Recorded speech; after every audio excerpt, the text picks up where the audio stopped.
All right, we're back. We're live. Let's get back into it. I don't know how many more people will go through. This I'm saying. This is long. 4 hours.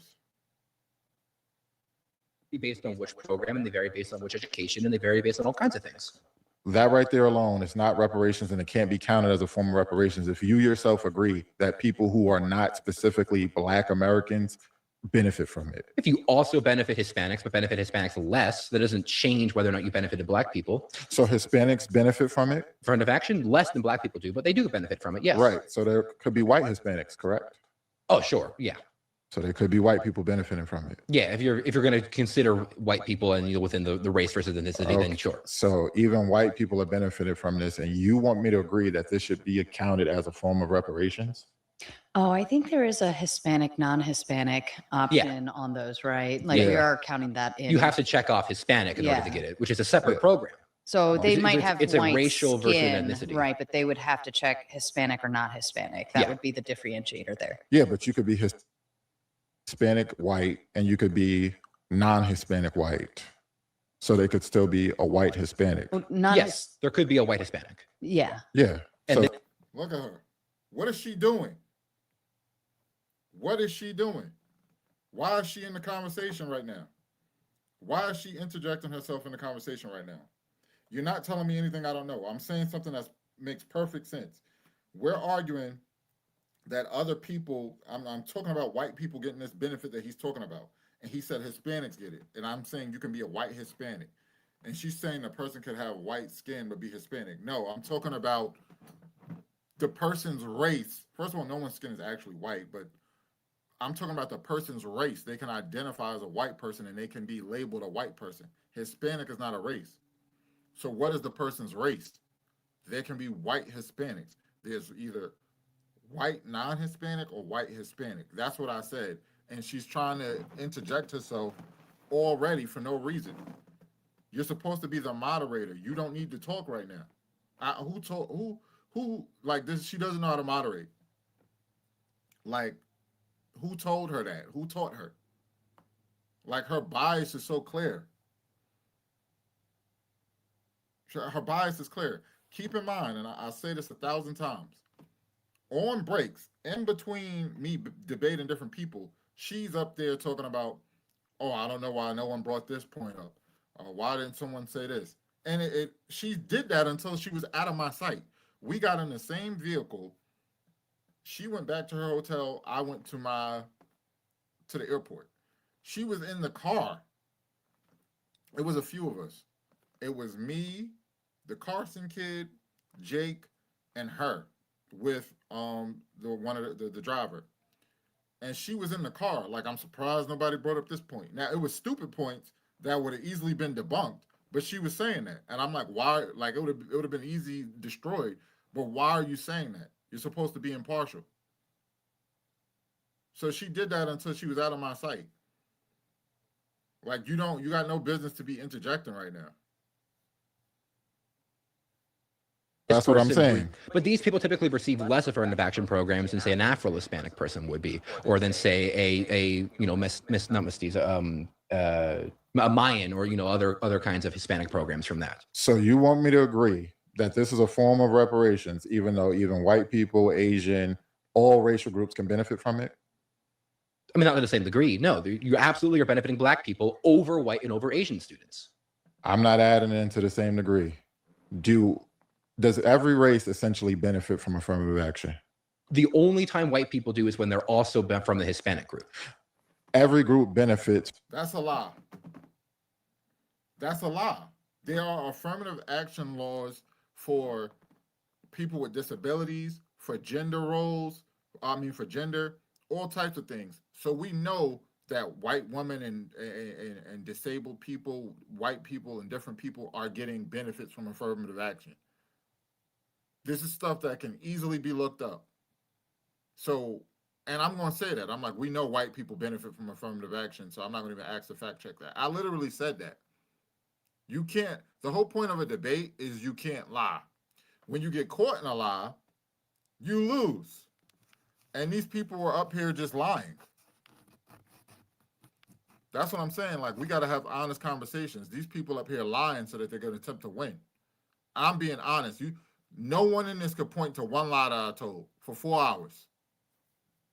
From affirmative action, correct? You're when you're looking at a word benefit, you have to weight the amount of the benefit. You have to weight who's detrimenting and who's losing. The Supreme Court ruled that whites and Asians were not benefiting and were actually being detrimented by this.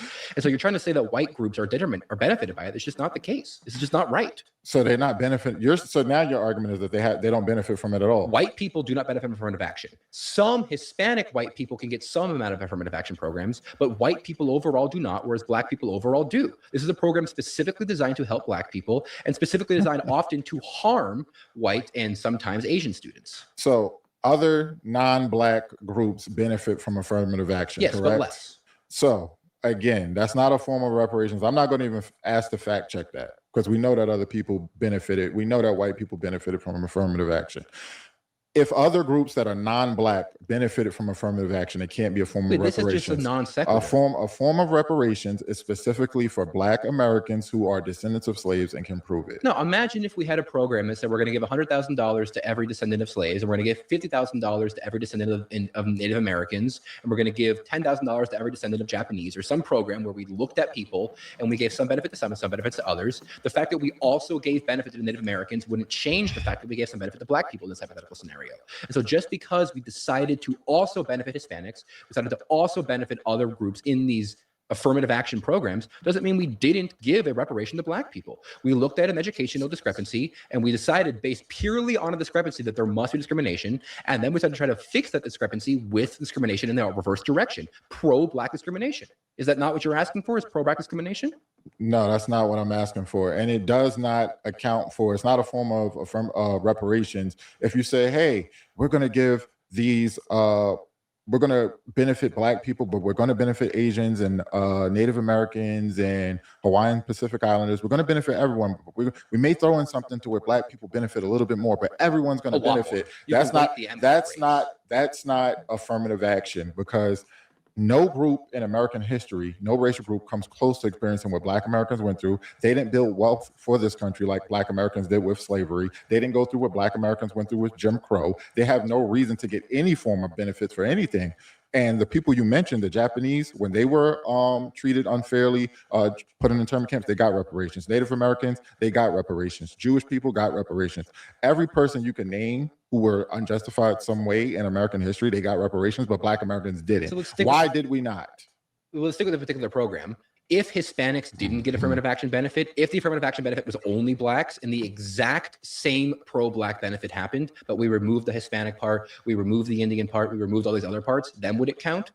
No, because how is that them also getting it didn't matter. If when I remove that, it still applies the same way, which means the whole thing you were just arguing, you don't even believe. Because what is the premise here? What am I arguing? America owes Black Americans reparations and land. When we look at the reparations, we need money. That's why it's owed to us, because of what we did. We built the country. We raised money. If you look at the...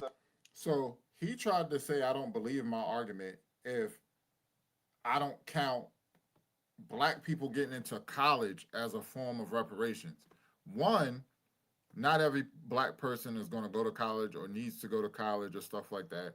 So it doesn't make sense. Two, I'm going to break down everything that we went through to say you can't just count college as a form of reparations. And then, because then if you say that's reparations, then you don't got to give us money. You don't got to give us land. You don't got to give us anything significant to help us build wealth and stuff like that. College ain't it. They got all this new data of people who got a bachelor's degree and all of that who don't even have a job. So I'm not going to just let you say, well, if we said that people who were only descendants of slaves in America can go to college for free, only them, then would that be a form of reparations? No. No. Because then that would just be a way for them to keep us behind and then say, stop crying. We gave you reparations. We let you go to college for free. And then that counts as reparations. Come on. No. Especially the way the climate is now. And people could go to trade schools and do different jobs. You could be a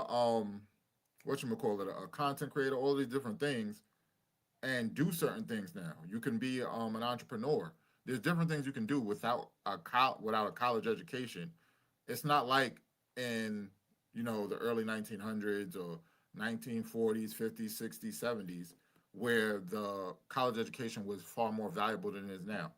If you're not a medical doctor, a lawyer, if you're not something in the health field, health realm, like a nurse or something like that, you're not going to be getting the higher pay with a college degree. That's only for limited jobs. There are police officers and COs who work overtime, have no college, and they're making 200K, 300K because of overtime and things like that with the job.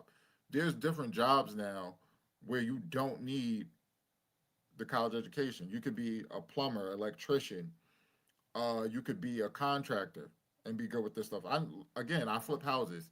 My electrician, I went to school, I have my doctorate in educational leadership. You can get paid a lot of money as a principal, assistant principal, superintendent, those type of things. Even as a teacher alone, you can make good money for, working 10 months out of the year. But there's still people who can make more than that without college. Electricians and plumbers, you could go to a trade school and they make more money than teachers. So I'm not gonna let you count that, especially without including everything else that I list off.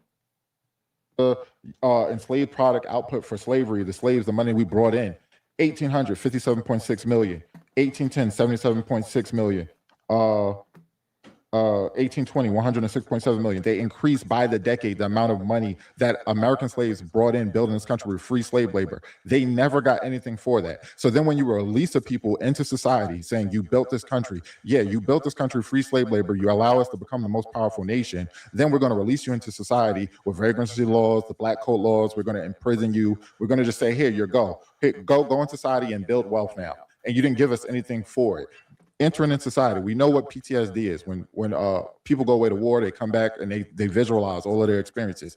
Look at what they experienced on slave plantations, chattel slavery, murder, lynchings, people being burned alive, buried alive, all types of things, and they got nothing for it. And it's just like go regroup, go become successful. And just because Black people were resilient enough to be where we are now, or where we were in the 1950s and 60s during Jim Crow, doesn't make it right. You have to give us something, some form of compensation to allow us to rebuild ourselves. We still give in Germany. Jewish people still get reparations so that they can continue to build wealth into society. And that was 80 years ago. Jim Crow wasn't 80 years ago. It didn't finish. And then you have people like May Louise Miller, who was born in 1941, and she was a slave. She experienced slavery. Everyone can look her up, look up her case. They had people who were enslaved under peonage, and they didn't even know they experienced slavery. She was beat. She experienced everything. She worked on a plantation and didn't know. This is someone who died in 2014. This stuff happened. Then you look at the Tuskegee syphilis experiment, where for 40 years, they allowed us to spread syphilis into our environment from 1932 to 1972. That was only stopped because a white news reporter was going to break the case. For 40 years spreading syphilis, a sickness in our environment. All of these things that was done to us, you can't name another group who was done to. So to then say, oh, just another group, hey, we're going to make sure that you can, I don't know, whatever your argument is, you could get into this school. Even though during the 1950s and 60s, we were pushed out of schools and prevented from going to colleges. Other groups weren't. So that's not enough for everything. You just would be attacking one aspect of the discrimination against us. What about the money? What about the land? Everything that we've been stripped from? What about everything that was done to us? That doesn't quantify. That wouldn't equal up. Yeah, so we're pogo sticking around. So I already said, I basically proven why that wouldn't be enough. Let's see what he says.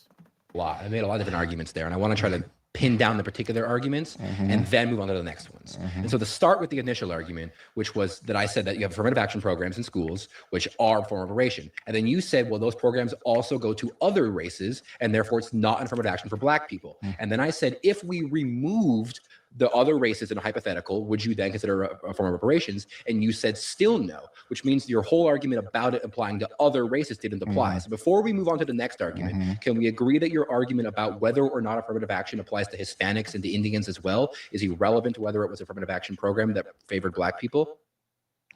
What's the question? The question is, can you agree that whether or not the affirmative action program also helped Hispanic people is irrelevant to whether it was a reparations program? That's not irrelevant. That's very relevant. Okay, but if we removed it, it still wouldn't be a reparations program, you said?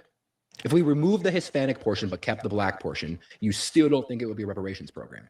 What specifically are we doing? What specifically would they be doing? Yeah, so in a scenario where you decided that, say, Black people with lower MCAT scores, where we're going to get into med school easier, and we aren't going to do that for Hispanics, because right now we let Black people with lower MCAT scores in the med school and Hispanics with lower MCAT scores in the med school. Now it's about 200 points lower for Black and about 100 points lower for Hispanic. But if we remove the Hispanic portion and we are only now doing the Black portion, would that then make it an affirmative action program, or was your entire argument about it also applying to Hispanics irrelevant? No, that still wouldn't be a form of reparations, because then again, that still doesn't justify it. So it's a point system. Because I remember looking over this. I remember Thomas Sowell talked about this, and I remember looking over Thomas the Sowell's data. one of my heroes. I remember looking at the data for this because he brought this up with like MCAT scores and stuff like that, the people who are allowed into the specific school that he was working at. And then if you look at it and you broke down the data, I think it was a matter of with the score differences. Several hundred points. But with the several hundred points, how many questions incorrect or correct are different? So I think when you break it down, it was coming up to, I don't remember specifically, but Well, I think it was SAT a matter. is out of 1,600. MCATs are out of different ranges, but it's a very substantial. When these are very competitive schools, if you have 200 points lower, it's an extremely substantial benefit. Yeah, no, but if we're looking at it and it's scored, so would you say it's a significant difference if the score difference is factored in by, say, 5 to 10 questions? Yeah, that would be an enormous difference. 5 to 10 questions. I disagree. We're at an impasse now. Anyone on YouTube can decide whether No. 5 or 10 questions on your SAT on your MCAT is a big difference. I or would not. disagree. Out of how many questions? I disagree that 5 or 10. Yeah. Do y'all think 5 or 10 questions is a significant difference?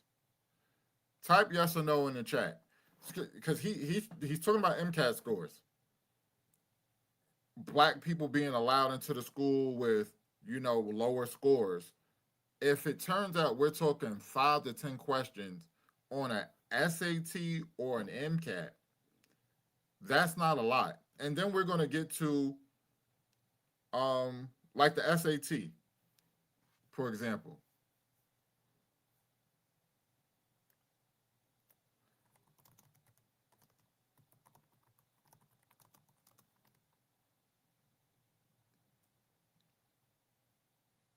So the digital SAT has 98 questions. So if out of 98 questions, you got 10 more right than me, like,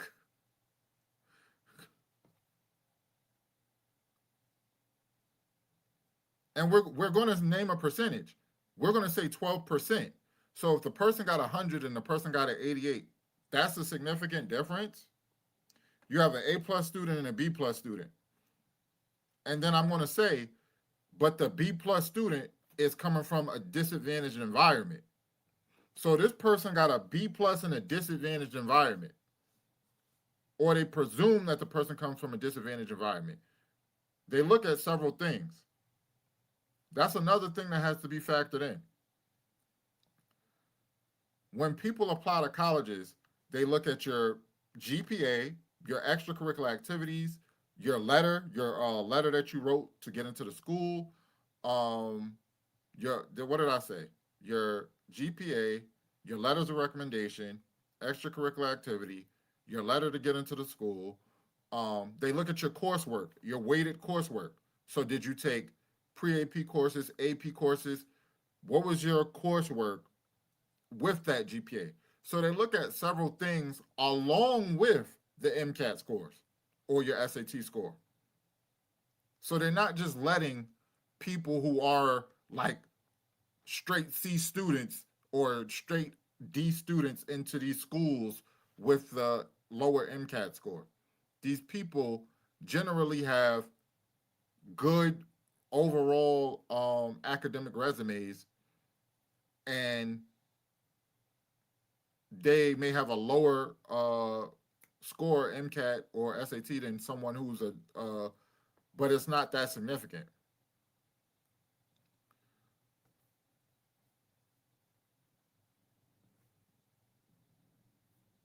Out of 60 usually? I disagree that 5 would be significant. to where like, oh, look, we're making a huge mistake. I mean, we're here. looking at a 12% difference on your exam. We're looking at 100 versus an 88. We're looking at an Yeah. 88 versus a 76. 100 versus 88 is significant. Yeah. I mean, I disagree, especially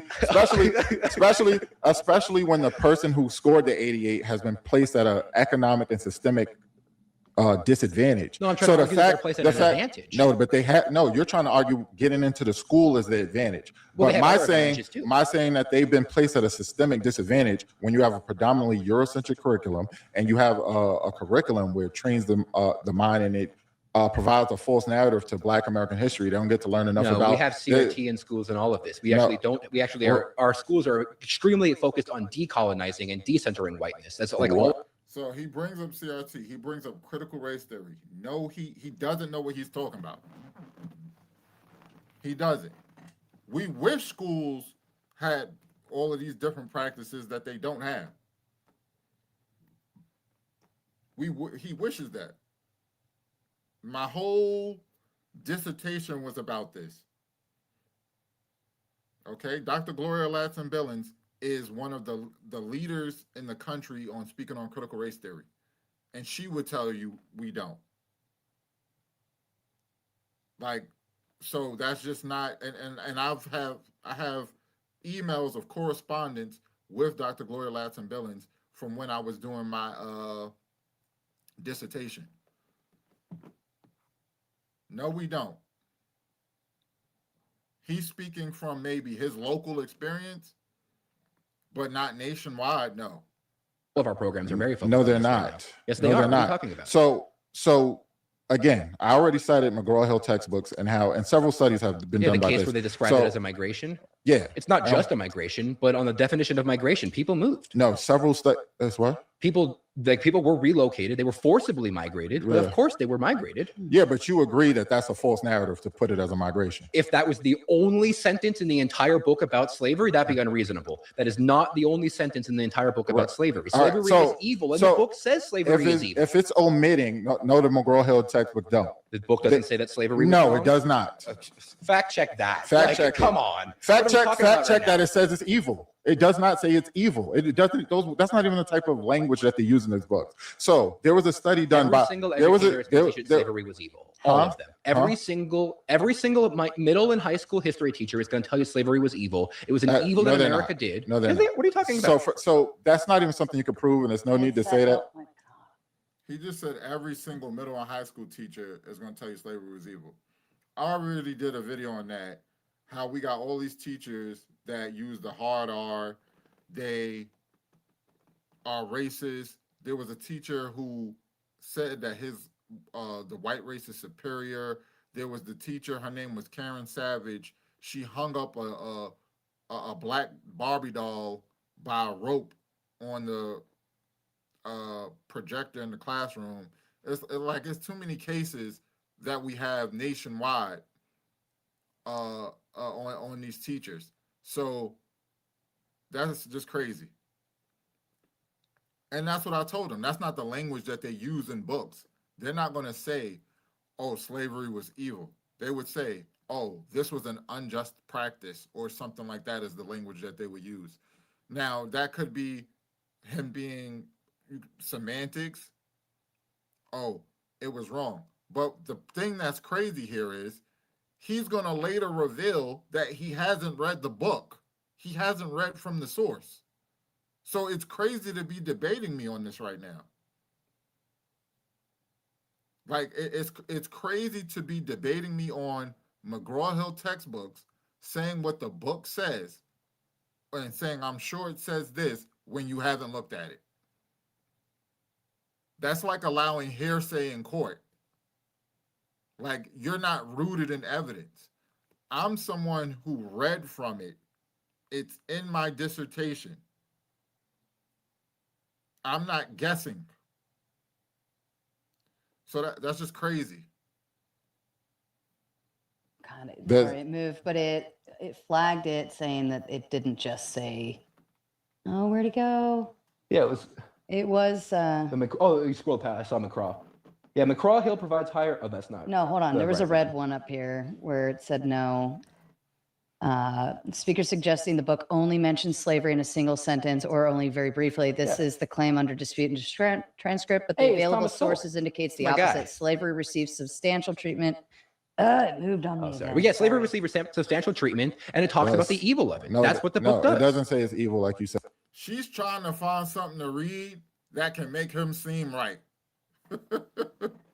Like she's just so biased.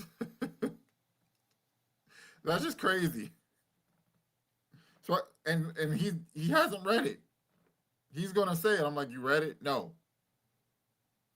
She's looking at it, and that, like, again, I know now that the reader that they had, the so-called fact checker, just picks up everything everyone says, which is extremely difficult. Like, why are we doing that? Just have someone there with a computer, look it up. Like when we fact check Carson, that wasn't on the reader. Someone just Googled it or whatever quickly and found it. Trying to go through the whole conversation and keep up while people are still talking is stupid. And it wasn't even 100% accurate.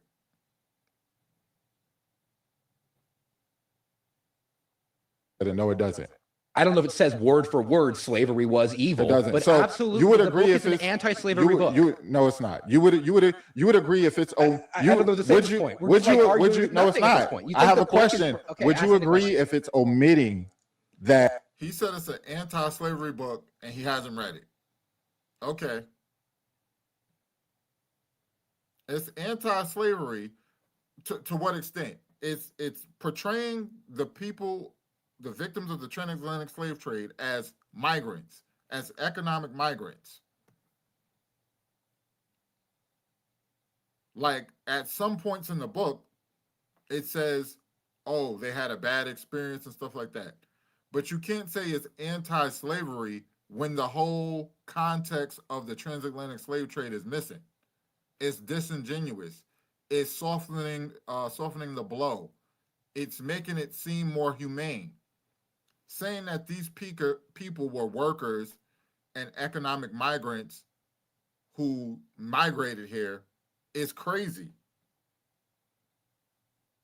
That's not anti-slavery.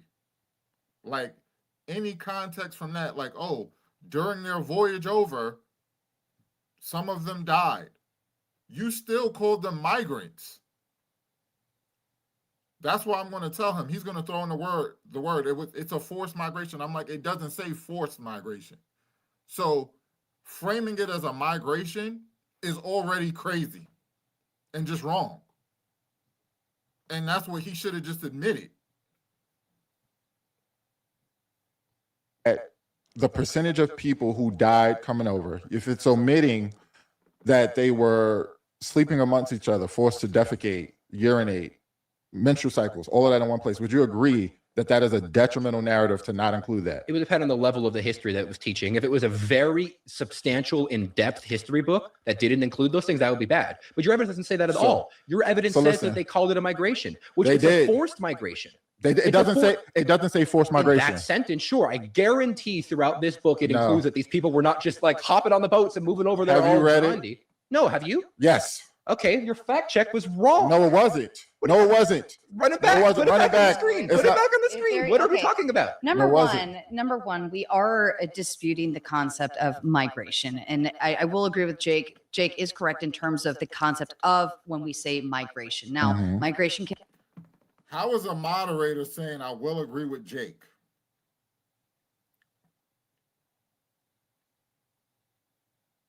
Like the concept of migration is not correct when we talk about slavery. This lady is just so disingenuous, is crazy. This lady is so biased, it's crazy. She said, I will agree with Jake. We're talking about migration. Let me let her speak. Then I'll break it down. This lady is crazy.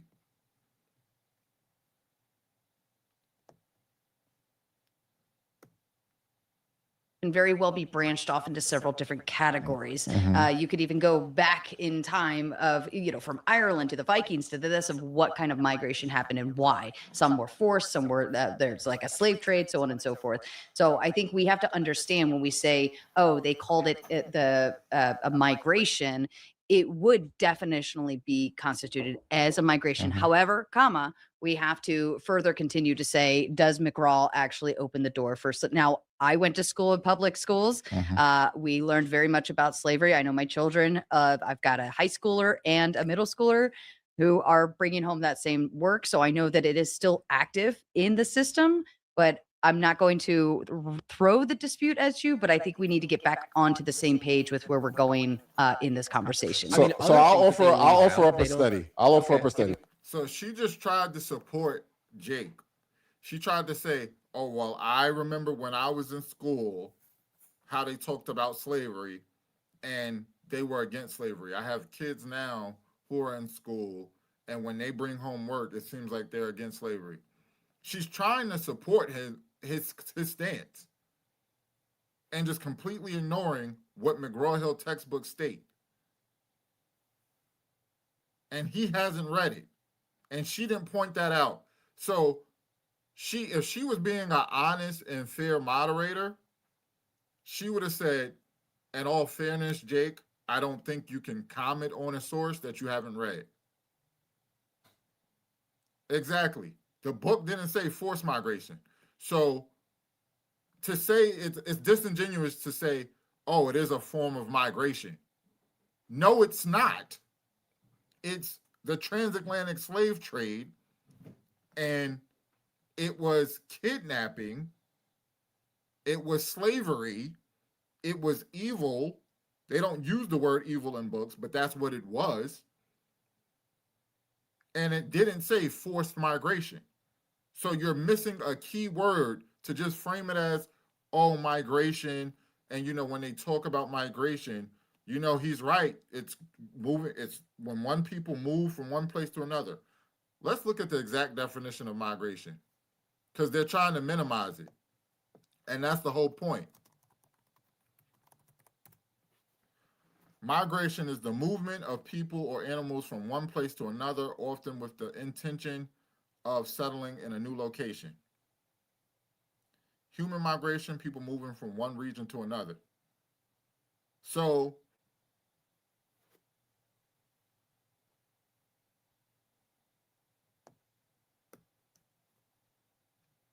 people are usually forced, causes of migration, forced, being compelled to move due to war, persecution, or natural disasters.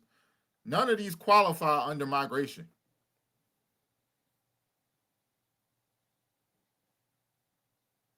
Migration is when people choose to move. Like, even if you feel forced, like, oh, you're going to be persecuted, there's war, there's natural disasters. Something is going on that's making you voluntarily leave, not someone bringing you somewhere in shackles and chains.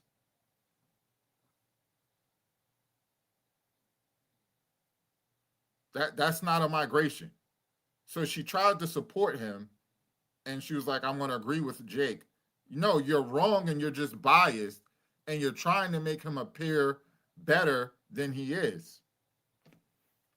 And now each time she does this, it's just irritating. I'm doing a good job masking it, but it's irritating. It's annoying every time she does this. I'm sitting there looking at her like, this chick is racist. Allegedly. Like, this is crazy. Do a So study. Teach me. Dr. Christopher Martell, a professor at Boston University, he did a study on the educational system in America. In his study, he found that it was predominantly in public schools, was predominantly Eurocentric, according to student perception. They don't learn enough about it. They learned flawed logic about things like slavery and stuff like that. According to student perceptions, which Yes. is a media influenced narrative at this point. It's not a media influence narrative. Everything You can't student prove perception is, that. of course, media influence. It's not. What students perceive is absolutely, you take into So- everything that you brought in. You have to so- look at the actual curriculum, not a perception. Whenever Right. you pull- So he's saying it's media influence, but he's the same person that's like, oh, we can't make claims based on one variable and one thing like that, you're assuming that none of the students have their own brain and are informed enough to make a decision. That, hey, this is biased. This curriculum is biased. You're assuming none of them are intelligent enough and mature enough, informed enough to make that decision. And obviously, you look at the source. Dr. Christopher Martell, Boston University professor, who I'm citing, who did the study, they use curriculum as part of their research as well, just like I did. You use specific questions. You have professionals and your peers also look at curriculum and arrive at the conclusion that this is a biases. And then you survey students and see what they think. So then your research is based on student perception. Doesn't mean you don't have adults that think the same thing. The research is you have someone said I should join some panel. You have students' perception as your title. You use a survey instrument that has been filtered and found valid. You have to have a valid survey instrument. Like with my research, my doctoral research, I had 28 questions on a Likert scale chart from 1 to 5 for them to do agree, strongly, disagree, strongly disagree, neutral. Those were for 28 questions. I had a panel of 4 social studies teachers with over, like 60 years experience combined, review it to acknowledge that the questions were valid enough for the study. So they had the peer review. I had my survey instrument was peer reviewed. Hey, these are good questions to arrive at what these students are supposed to learn, how they feel they learned it, was it significant or not, etc. Then you go through other things like critical race theory and different theories and what's supposed to be in education, what isn't in education, etc. So he's just not. This is annoying. Yo, this was annoying. Old people based Right. on what they believe happened versus what actually happened isn't the same. So- So look at the actual curriculum. Things that they do admit often is they don't include the fact that Europeans in America, that Europe and America often went around the world trying to end slavery, and that it was this movement was trying to push against slavery. These are things that are omitted from these textbooks as well. And so the idea that these textbooks are pro-slavery is what you're trying to argue right now is just insane. I didn't say pro-slavery. I said false. I said false and detrimental narratives is No, what I not actually true. said. No, It is a false narrative. And it's not just that. And people it's have a fact there's that it was a vi- there's migration. been- It was a forced there's been migration, but viral- it was a migration. Yeah, but it doesn't say You're- forced. In that So that's sentence, like sure. saying the person Sure, was in that that's sentence, like saying the person was kidnapped. Oh, I didn't kidnap them. They migrated. if you said didn't, Kidnapping. no, didn't is the key word. Nowhere in this book does it say it wasn't forced. All right. That would make it a pro-slavery So if narrative. someone was- this is just insane. We if- got to move on. So We're reaching an impasse on if this someone book was right now. kidnapped, were they kidnapped or were they migrated? Well, that did wouldn't they be a migrate? migration. A migration is about a population, not a person. So if you kidnapped 10 people, were they kidnapped or did they migrate? Well, it depends where they go to, but it could be a migration, sure. Okay. It would depend on the definition of the word Y'all migrate. don't get Like, this is kidnapped. You're just gonna say you crazy. migrated. No, you also got kidnapped. Like, duh. I'm not claiming Okay, it's a Jake. pro-slavery narrative. This is just insane. Jakes want y'all to migrate. No, I never said they even Bless close those to poor that. children who got kidnapped. When we They look at migrated. no. When you look at the actual education system is very This is funny. This was funny because this is what he's saying.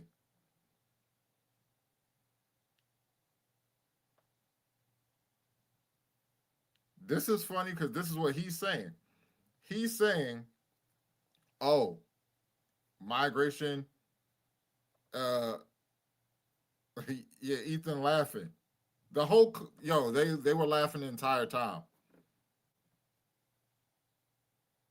Because you trying to play games like kidnapping, like if you just move someone, oh, It's a difference if I kidnap you and I forcibly move you than if I you leave on your own. That's a migration.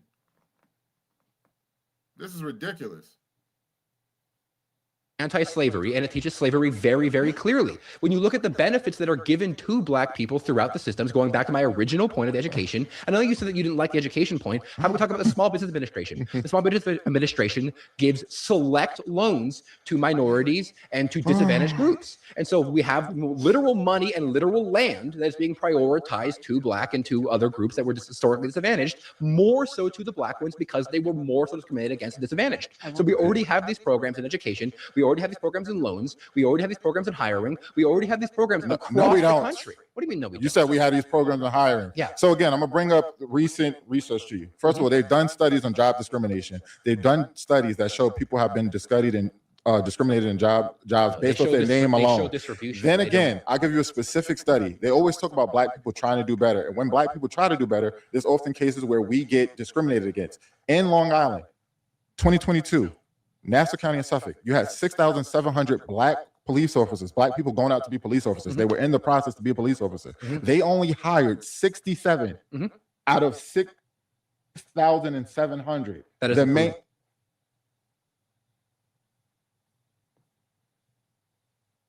So, can y'all hear me?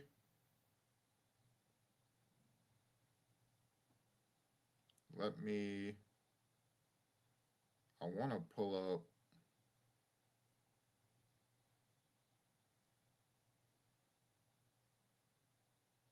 Because I'm going to show y'all the actual source.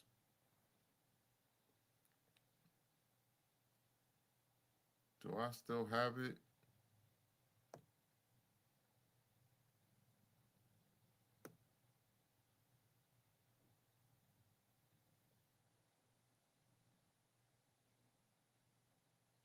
So y'all can see that. So the actual number was 6,539 Black people tried to become 6,539 Black people tried to become police officers on Long Island. Only 67 were hired. This is a Newsday. Newsday.com. Jim Bombach, May 27th, 2021. The only reason these people were disqualified was because of they were disqualified because of a psychological examination, which is a professional opinion. That's why they're getting sued. That's 1.2%. Now, I did the numbers before this because this is when we get into the whole gymnastics. Oh, it's less than 1%, less than 1%. So, mind you, 67 and 6,700. 66 is less than 1%. Like, we're talking 1% on the dot. So then they try to run with the narrative, oh, he can't do math, he can't do math. Mind you, let me show this.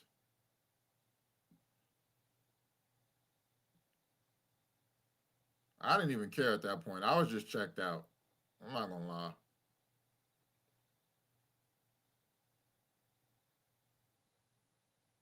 I did not even care. But where is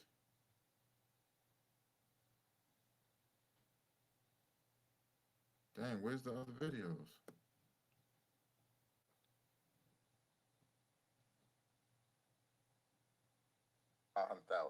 You got 1.3 million with no.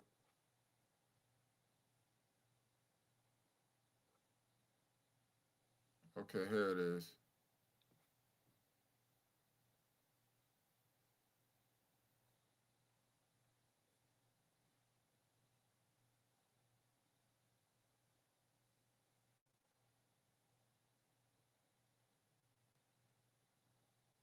Words, and Umar's watching. I'm gonna let you know he's watching. I appreciate Dr. Umar, but that was incorrect. That was just wrong. I beg your pardon? If we break down the numbers, like I'm Dr. Will James, Dr. Will James Reports, the home of objective truth. I want things to be objective. When he said there's a poor selection of Black men, I want to know where that comes from. There's 22 Black men in 22 black million men in America. Mhm. All right. 22 So you got Mhm. 660,000 black men incarcerated, right? Mhm. You got 500,000 black men who are LGBTQ. It's 460,000, but I added 40,000 for the down low brothers. All right. So we put 500,000. Mhm. You got 1.3 million with no job. Okay. Then you got 2.86 million who are addicted to drugs. So that's around 5.4 million black men out of 22 million. That would be 24%.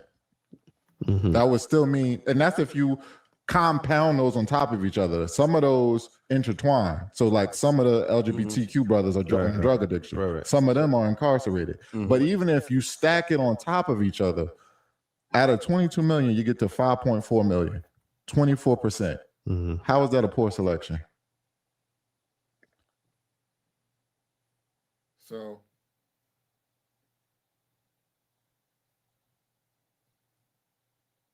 like I said, every little thing can just be easily debunked and they look stupid.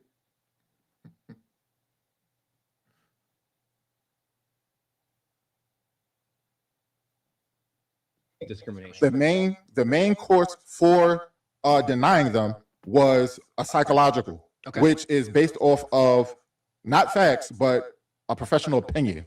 Sure, And so we had when a they're professional getting who decided this. when they're getting evaluated from someone of a different racial group, so that's not fair. You can't tell me that No, you can't judge fairness based on race. 0.001% of these people qualify. No, that was 1 in 100. If you have 6,000, you have 67 who got in. That's Six- 1%. No, it's not 1%. 6,767. 67 is not 1% of 6,700. And I said it right the first time. Yes, it is. No, it's not. Okay, what's 67 times 10? That is 670. What's No, that times no, 10 it's- again? That's 6,700. That would be Times 10 that would be twice is 1 in 1% of 100. 670. 6,070. No, 6,700. 67 would be 1% of 670. No, that would be 10%. No. Pull a calculator see. out. Anybody pull a calculator out right now. We're doing times 10. 1% of 6,700. Okay, 1% of 6,700 is 67, not 100, not 600. okay, sorry. It's so it's 1%. It is 1%. All right, so 1%. Yes. And that doesn't prove Wait, it discrimination. says this is incorrect. 1%. Wait, of- hold on now. It says it's this is moving again. incorrect. Hold on. It It's just 67. said. Wait, look, go up. Wait. This just shows that the fact check machine is crazy. Right there. Hold up, it's Chill for a 67. second. Yeah. Hold on. Oh my God, I can't believe we're Look, it says Hold on. It just Oh, said- 1%. all right, 1%. What the heck are Okay, we talking about okay. right now? You can't do 1%. basic math. What are we doing? 1%. All right, so 1%. So you're telling me 1% qualified. Yeah, that doesn't prove racism. What does Thomas it Sowell prove? will tell you. So I don't Thomas know what it Sowell. proves. You have to so, look at the basic So why stats. can't you give me an example of that happening to another group? Sure. How about the fact that they did a study and they found that 1 in 6 hiring managers were explicitly told to stop hiring as many white men? What study is that? What source? I don't remember the source right now, but the fact So he's saying that 1% out of 6,700 black people being hired, 6,700 black people went out for a job.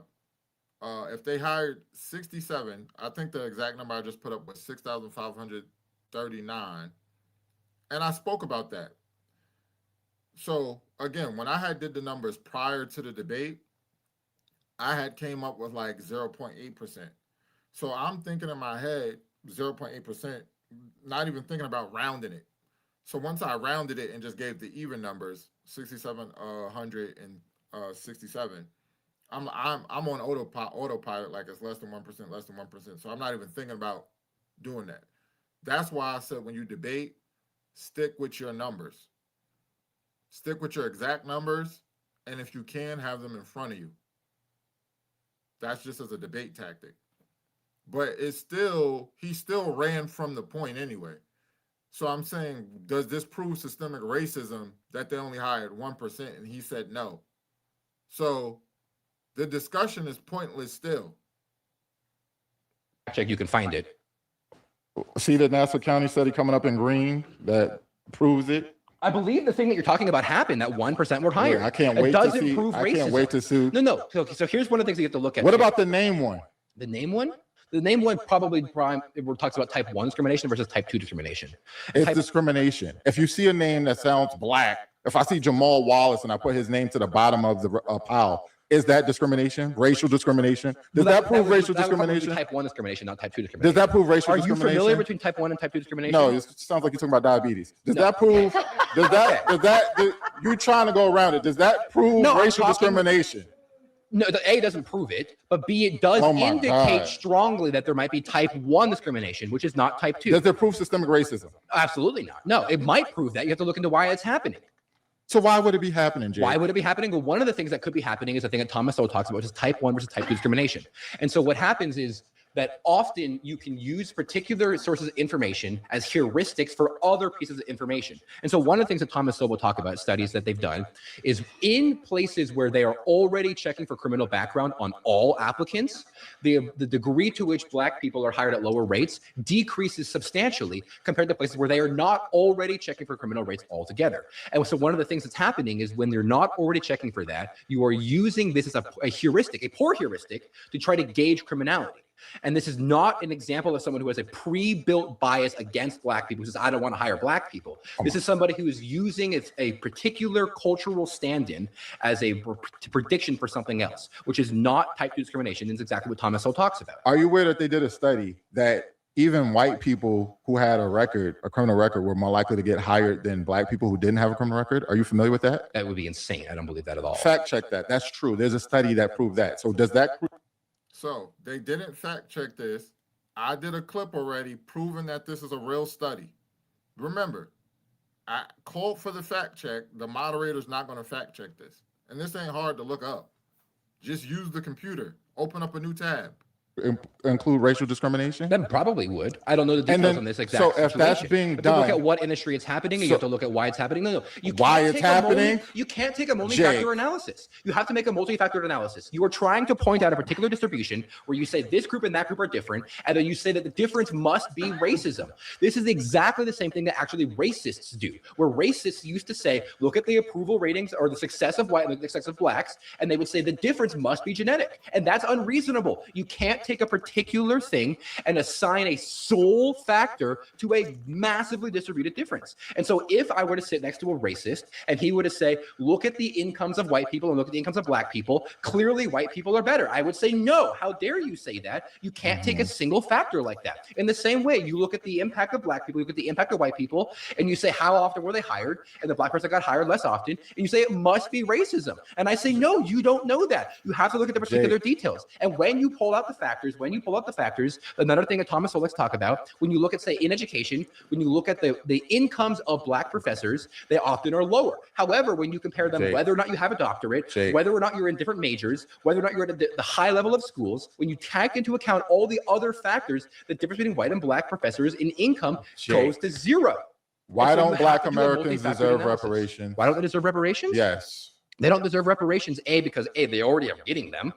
And B, we talk about this whole time. We're talking about all the affirmative action programs. You look a big wide eye. Like I've been saying this the whole time. So So you they- think reparations is something that is not exclusively for Black people? I don't think anyone should get reparations. So you don't believe in equity? No, why would I believe in equity? I believe in equality under the law. You don't I think believe the in law fairness? should be equal. I believe in fair laws. I don't believe in equalizing historic injustice in unclear and undistributed, in unexact ways. You would have to point to an exact damage done by an exact person to an exact person before it would be reasonable to go in and use the power of the state, which is always violence, to rob from someone to give to another person. And if you can prove to me an exact victim and an exact perpetrator, I'll say, yes, give them that money. So you believe that victims of 9/11 or in their families shouldn't have got payments, or they should not have got payments? It depends on by who. They got paid by the U.S. government. They got taxpayer I'd have to dollars. look into Should why. they have got it? I don't know. I'd have to look into why they got that. Also, it depends in that case. As you just said, I have to look at exact perpetrator. Yes. We know who we claim is responsible. Who's the perpetrator? The We- U.S. government? We know who we claim is responsible. Al Qaeda. So yeah. So should So Al should- Qaeda owes them money. no, but the U.S. government paid it. So Yeah, the, so I have to look into why that happened. If it's just because of Al Qaeda, no, they don't owe them that money. The U.S. government doesn't owe them that money. but all right. So 'Cause I'm a taxpayer. should I didn't do 9/11. should the Japanese have gotten paid for internment camps? Yeah, they were specifically interned by the government. Should Native Americans have gotten paid for? The ones who were physically moved, of course. So what about when the When American slavery government first ended, they What- should have paid them. and they didn't? So Right, and that now, was wrong. okay. So Should have paid If- them that. So Didn't happen. even if you're affected by it, you don't get it. So if let's say your dad was imprisoned for 30 years, he had you and then he was forcibly imprisoned for 30 years. That impacted you.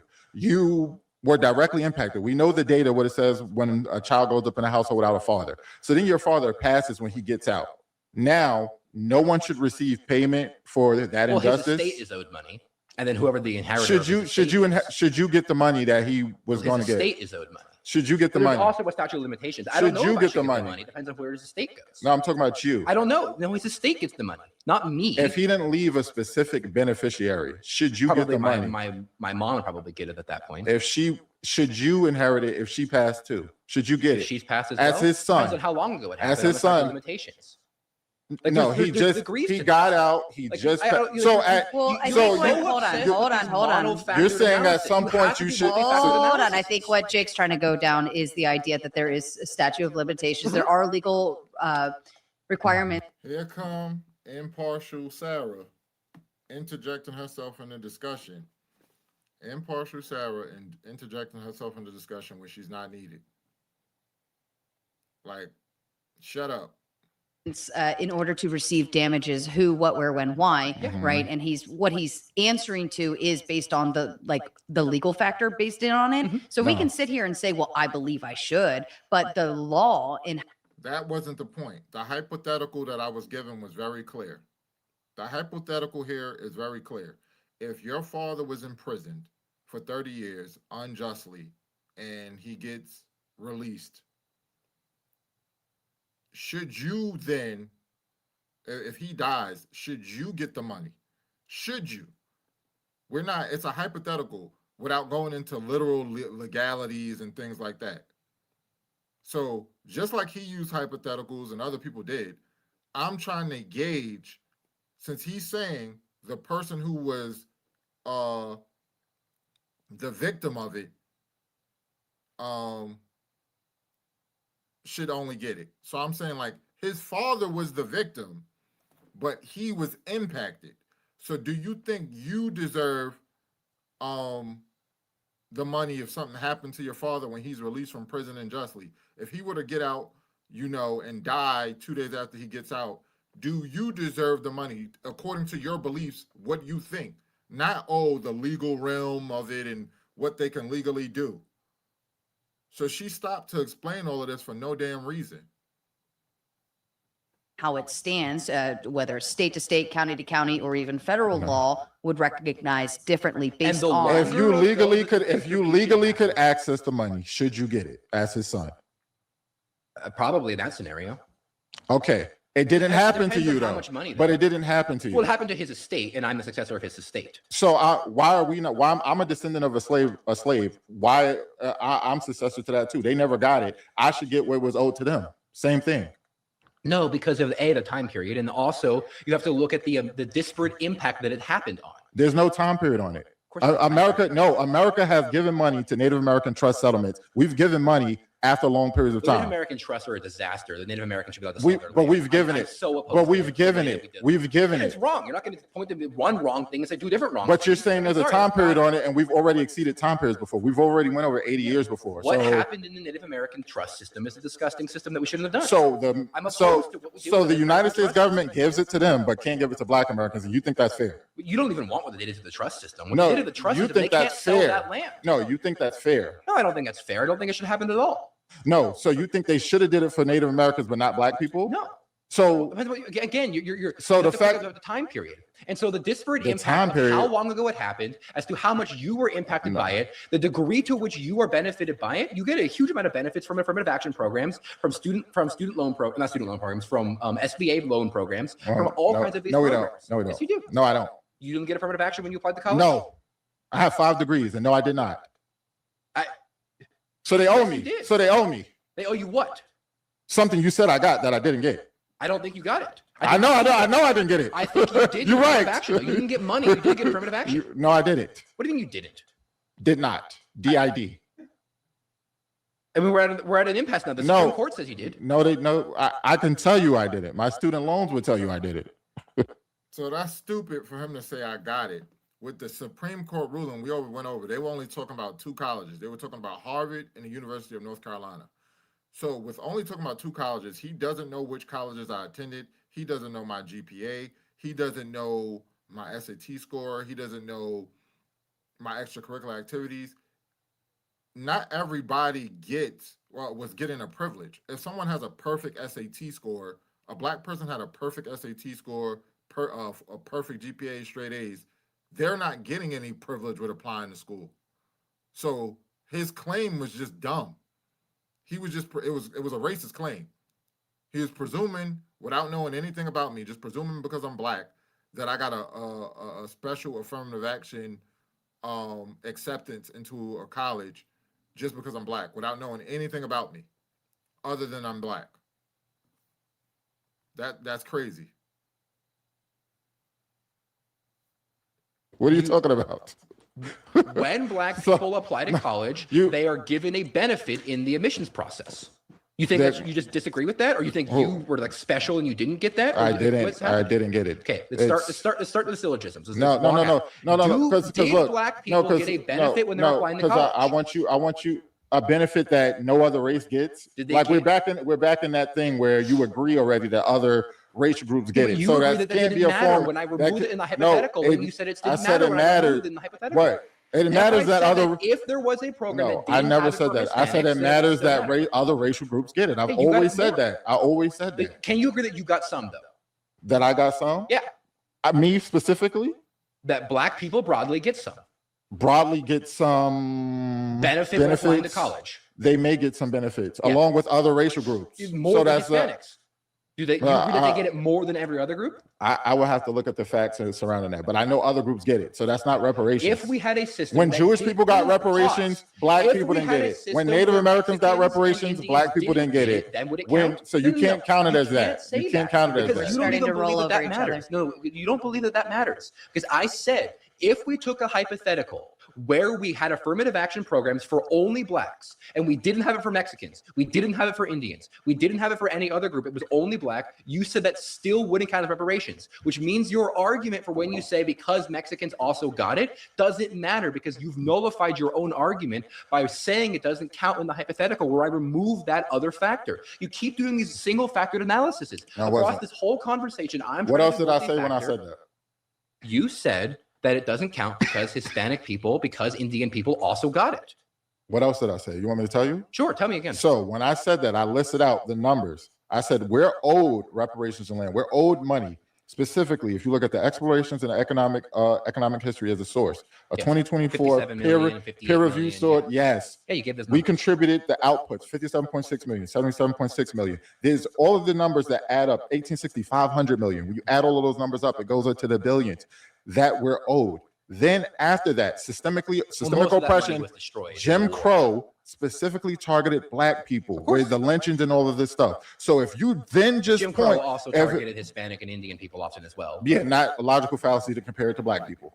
Would you We've agree? been doing that the whole time. You, of No, course, no, compare no, to black no, people. That's the no. whole thing we've been doing this whole Yeah, conversation. but, Well, all I right, can't so- compare it to black people. yeah, so- comparisons to black people is yeah. the entire conversation. Yeah, but was it on the same level where they discriminate? Okay, then that's my point. So Oh, when there I were went, times they were, so the Mormons were no, genocided no, against. There were no, moments, but when not there on the was same level as black people. I don't know. A genocide is pretty dang bad. No, They yeah. had an extermination. So there's a act. genocide of 12 million people versus 100. It's like, oh, both genocides, but that's what I'm talking about, the Sure, level there of were it. more So- black people who so- were negatively impacted than there were Mormons. So- and overall, so black people were let, more let me racist finish the zones point against to than when we other get groups to the were. education. Absolutely. If you Okay, say all of education. that happened, no, I'm not educating you. I'm saying when I get to the point Oh, of my when bad. you Okay, say go in ahead. education. We're going to start So, wrapping up here if shortly. so- black people went through discrimination in all of these different fields, and we built the country and we built the economy. Black Americans built the country. That's not Free slave labor built the country. No, the South was economically way We're- worse than the North was at the time. No. The North that had No. the manufacturing That- systems and almost all of the wealth that was produced through slavery was Free- later destroyed during the scorched earth system Free- when the war happened. Free slave literally labor burned built down. America's Not economy. true, Did it not not? true. Yes, Not it did. true. Free Yes, it slave did. labor. You was can't get different. around that. No, fact check that. Fact check. I'm waiting for it to pop up, Like, gentlemen. Free slave labor significantly contribute to No. the growing of America's economy is in a the fact. South, not in the North. America's economy. The America benefited from it. Banks benefited. long term. Banks Didn't benefited. happen long term. Banks The benefited economic from benefit it. that was growing in the Banks South was benefited from destroyed it. during the war. Several when places Lincoln benefited from it. suspended habeas corpus, and when Anyway, Lincoln went scorched earth and so- burned down those So plantations. again, They I'll destroyed finish. the South. I'll finish with a The little points to economic why I benefit say that the that. blacks produced. You said they- something about Lincoln, Yes. the racist Lincoln. Oh, of course, Lincoln was racist. Yeah. Okay. So Oh, yeah, I'm not just gonna so we pretend get he that. wasn't. Okay. So Yeah. as we go Almost through everyone this, historically was racist. As And that we- was wrong. as we Racism go is through this- wrong. And but it's you wrong don't with care all about of making us. it right. You don't care about Of course I righting care that about wrong. making No, things you right. don't. What are you talking about? No, I don't. How would we write that wrong? So they did all of this That stuff. wrong already happened. You can't write that wrong. Sorry. So- Oops. So Can't that's happen. what reparations is supposed to be for. You're Supposed trying to but it write. fails. You're It trying to can't write a work. wrong. No, you can't write that wrong. No. Those people are dead. They already So happened to them. You wait. So can't write if that we wrong. could right the wrong, do black people deserve it? The people who were slaves deserve it. Yeah. So if they deserved it and they didn't get it, their descendants don't deserve it. Even if I can prove that my ancestor was one of How those much do you people. deserve? How much? Tell me. No. No, All no. right, How much so, do you deserve? So if I deserve, let's say $20,000, would that Where'd you suffice? get Would I 20,000? deserve I have it? no idea. How'd you get No, 20,000? you said you just said to name a number. So I'm saying, do we deserve any reparations? No. If it That's wouldn't, my whole thesis. if it is we wouldn't, don't. so But you're so trying to no say matter you how don't- low the number. No, we you don't deserve deserve- $7. No. Okay, so it doesn't matter then. So then that's irrelevant because you asked me for a number, and It if it was does at matter because $7, you're making an affirmative claim. no. If you're making an affirmative claim, you have to describe your claim. Again, you Yeah, keep no, doing these single you factor keep doing analysis. this. I didn't. No, I'm going over the whole point of our How much? discrimination and how significant it No, was. the devil is No, always in the details. How much? So we can How go through much? this. So look. So we can look at it and specifically how much we are owed or how much are we you get. owed? You. How much are you owed? So when I speak for myself, again, speaking for myself, this is not, we don't look at it. I don't look at individuals. I look at the system. Fair enough. But we How can much go is the through system of black people economist William Darity. He went over this. Mhm. He's an economist. He's a professor at Duke University. What is owed to 40 million people who are descendants of slaves is between $200,000 to $300,000 is Why? what's owed. Explain that number to me. Because of the all right, so when we go through the slavery, the year enslaved product output, and you look at decade by decade, all that wealth was destroyed. 57.6 million, 77.6 million, Yeah, 106, destroyed wealth. Doesn't and then that's exist. added up. That's where you get what is owed. That's how you get to the number from. You look then and you see what that translates to now. So that's how you get the number. Yeah, this is just insane. Like What? that wealth was destroyed, and that wealth So- is not owed in the same way that you're talking about it. It was These yes, it historic is. ideas, it's not the case. Yes, it is. Like you give the example of like if my father was imprisoned incorrectly, and then his estate is owed money, which you tried to get around the estate thing, but his estate is owed money. Yeah. The Or- question would be how much is his estate owed? That's actually just as important. But by you, because you say that if it's not to the direct person, then the descendants don't get it. That's what I'm getting at. You don't deserve it at all. No. Or, So, yeah. Well, in what scenario are you talking about? So look, the United States government hasn't even approved HR HR 40 to where they would go into doing. You know about HR Never heard of 40? it. No, tell me. So this came out in 1989. Okay. 37 years ago. 37 years ago. They won't even We can do math. they won't even admit that they won't even allow research to be done on how reparations can be given out and land can be given to people. They won't even just co-sign that to say do research on it. And then we can get the numbers down and we can see what will be, Have an equitable economist and do what will be possible. And then look at the economist number, and we say it's in William unreasonable. Darity Yeah, and that's is an insane. economist. who did it. $300,000 to 40 million people is $12 trillion. I know you Yeah, struggle so- with math a little no. bit, but it's $12 I trillion. already said 12 trillion. Sure. I have the numbers. So you think you're owed, you as your group, your community, are Black $12 Americans. trillion. I know we're owed it. The No, fact that's that we're owed it insane. because we built America. You and we didn't build contributed to America. it. That's We did. historically incorrect. It's not It's historically, historically incorrect. incorrect. Free slave I labor will built say it. that one did come up as red because it said like, yeah, you were part of the economy and building, but it also still included multiple variations of people. So that one did come up as a big red flag. Yeah, just not right. No, it's correct. Oh, it's popped up again at the bottom. We built America is a historically correct statement in these. So free slave labor significantly contributed to America's economy becoming wealthy. That is a No, historical it's not fact. right. No, So it- what no, did- it didn't. what The did it? South was What not did it? wealthy. What did it? Manufacturing and free markets in the North. The What- South was not that wealthy. It So didn't happen. free slave labor didn't contribute. contributed to the Southern's economy, which was not that successful. So it didn't contribute to America's economy whatsoever. Not whatsoever, but it didn't to the same degree of anything else. It You want to didn't- say built America? So what are Built these America numbers? is a holistic number. Those are a lot of money that was given to the South, but it's not near as much money as given to the North. The reason the North was able to crush the South in that war, absolutely crush the South in that war, is because the North was so much more wealthy. Because of the fact that the North had better economic systems, the North had capitalism, the North had property rights, the North didn't have slavery. The North had black Slavery is people. actually, yes, but not very many. They had Harriet Tubman contributing things like Yeah, that she as was a spy. Yeah, so we helped. Yeah, of course you helped. I'm not saying that Yeah. you did nothing, but the Yeah. claim that you built America is wrong. That was the deciding factor. No, that's just not right. Yeah. No, that is slavery right. was bad for the American economy on net. Slavery is an anti-property rights claim. It's an anti-capitalist claim. Uh-huh. It's an anti-free market, anti-laissez-faire claim, and it's actually bad for the market. It's bad for the economy. Slavery So, is bad. Slavery is I'm bad. not pro-slavery. You And sound like it. Excuse you. I do not sound like I am pro-slavery. Let's in any actually- way. I absolutely condemn slavery, and I think it's disgusting for you to accuse me of being pro-slavery. I am categorically anti-slavery in all ways, in all forms. You said you don't believe in equity I don't believe in equity. That's and true. fairness. Fairness is a subjective term, and it's defined in lots of different ways. When you say I gave you a equity, specific. I am not- I gave you a Give it specific to me example. again, whether I'm pro that. If other groups in American history and groups who weren't a part of American history, like I said, with the Marshall Plan, which gave The Jewish Marshall Plan's a people, way different which scenario. no, the Marshall Plan see, you is- won't let me finish because Okay, you're my scared. bad. Go ahead. I'm not scared at all. Go So ahead. the Marshall Plan gave $15 million in 1948 to restore Europe. Mhm. American taxpayer dollars, Yeah. which we had nothing to do with it. we had something then to do you with look- World War II. No, I'm talking about we had nothing to do with concentration camps and what they were experiencing. Well, the and Marshall stuff Plan like was that. primarily to rebuild the- European yeah, countries, not and for we- the Jewish communities. yeah. And it also wasn't the reparation program. So The we Marshall give Plan was in we response give the money to Warsaw Jewish Pact. communities. We give We're- money to we were Israel. doing all of Why that. you agree we should do that? Give money to Israel? No, Yeah. I don't think we should give almost any foreign aid to any country. Okay, okay. I'm very opposed to foreign aid. I think that we have a $37 trillion deficit. I don't think we can afford it. I think that we're spending money on the credit cards of Gen Z and of Gen Alpha. And I think that's disgusting. I think we need to stop doing that. We need to stop spending so much money. Stop spending money on Israel. So- stop spending money on England. What- Stop spending money on Mexico. Stop spending money on all these things. We should What- stop spending what money. about the Stop people- spending money. That's my thesis. Were black people in America treated fairly under Jim Crow? No, of course not. So if you have a parent like myself who was born and raised during Jim Crow, and it's easy to prove, my father's still living, and even if he wasn't, that's something easy to prove. Yeah, I do you wouldn't think? doubt Do you your think father's those? Do you story. think those people should receive reparations? Those people should receive reparations? Yeah, The victims of Jim Crow? yeah. I probably not. So you don't agree, even if those people are still living. So you just don't support Well, it reparations depends on for the degree anyone. of what happened. You have to, if you can point to me a specific thing that they were deserved that they didn't get, then show.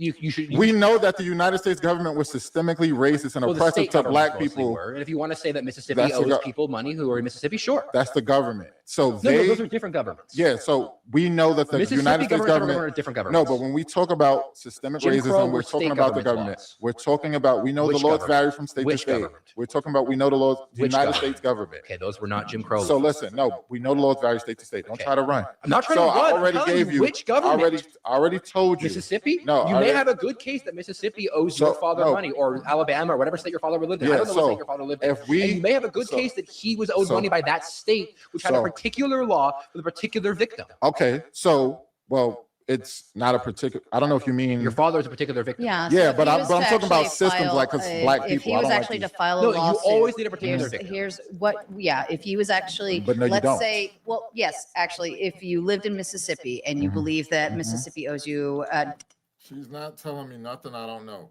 That's why I'm going to say like the Brown v. Board of Aid. I'm specifying here that John, we don't need to just be talking about one person. I thought he was saying like we're talking about like one person. I'm talking about multiple victims, and someone can file a suit. But plenty of times the government has taken initiative anyway to give people reparations or just due. So yeah, she's explaining something to me that I already know, which is annoying. You're wasting time. Like, damages for things that happened to your father, right? You could go into Mississippi, file that lawsuit, and you would be suing the state Yeah. because it was based on those damages, and that state Right. would then handle that litigation Right. and what comes from that, We- right? But you have to have a victim, you have to have proven damages, and you have to have the evidence to provide. But I'm Which saying if that was your uh, case, yeah. maybe fair enough. I have to look into the But I'm details of saying that, but that it totally there's could be the case. That's not your case. You're talking about the federal government historically because of slavery, which There's- is just not you, the same. you can have a case as because particular of victim, but then Mississippi. many people are awarded because we know You it's can have systemic lots of practices. particular Yeah. victims. So like with Brown v. Board of Ed, you like there's Yeah. one person who's the face of it, Mhm. and then This what is a we class action yes. lawsuit. So that's what I'm talking about. It's like it's not Yeah. like just for one person. I'm talking about like But there are on a- particular yeah. named people Okay, in yeah, class action right. lawsuits. And So- you can go to the class action lawsuit and see the list of all their Right. names. Yeah. So that I don't want anyone confused that like we're just talking about one specific person. So if I could do that, or if do those people deserve reparations? You look at the case, but it totally could be the case. I don't know the exact details on it. I am very sympathetic to the idea that particular people who were denied particular experiences because of particular laws right now deserve something. That could totally be the case. So You in could make a that good in that for that. case, you would be okay with giving them reparations, Yeah, correct? in the case of affirmative action and other things, yeah, if Mississippi were to say like we're going to prioritize certain business loans or whatever to these people, that might be reasonable. Would I have to you look at the details would you of be it. okay with giving them money? Like I would be in favor of you. I depending on the details of what actually happened, I could be, and I'm very sympathetic to the argument that you would give specific government programs that would benefit them, not cash money, but the idea of say like you were denied busing, and so now we're going to say have a program for cheaper busing for these kind of people or something along these lines. Because typically what you do in a lawsuit is you actually aren't usually looking for monetary damages in lawsuits. You're looking to rectify historic injustices. And so for example, like a great example would be when you look at say student rights organizations on schools where some student maybe was punished for something that they didn't deserve. Typically what happens in those cases is not the student is given money, but the student is restored access to his institution and is given back exactly what happened. Not often money when you can do that. And so if you have a particular person who was say denied busing, a particular person who was denied say education, a particular person who was denied something, then you could look at rectifying that in exactly like kind to what happened to him or to her. So what if I don't take the bus? What is you because you brought up the example? Well, the you now you can system take where the- you were denied the bus, if you don't take the bus, you weren't denied anything. No. In the system, the person was taking the bus and they couldn't. So they were that's the lawsuit. Now you're saying, oh, you could take the bus, drive the bus for cheaper. What if I don't get on the bus and I have a car? Now Yeah, what's so going you to be would have given to to me? litigate this, and I'm actually not sure what would happen. In this scenario, What if I want money? What if you want Should I get money? I don't know. You have to litigate it. But do they deserve it? Do they deserve it? They deserve some level of recompense for what happened to them. And whether or not that's money, I don't know the legal statutes for what that would be. So you agree in some form of reparations? I am sympathetic to Thank the you, argument Jake. that some states should Thank give you. some amount of reparations, in particular in the South. Thank you, Jake. You To the agree, people who you are agree still on some alive. form of But reparations. that is not your claim about the Yeah, your U.S. claim government. is You're America. talking about the Yeah, no, American I know what my claim government is. owing Black Americans reparations, land, and political. Her stupid butt just had the button like I don't know what my claim is. I know what my claim is. But the point is, I'm getting you to see if he can agree on some form of reparations. And then she's gonna say, oh, that's not what your claim. I know what my claim is. Like, what are you talking about?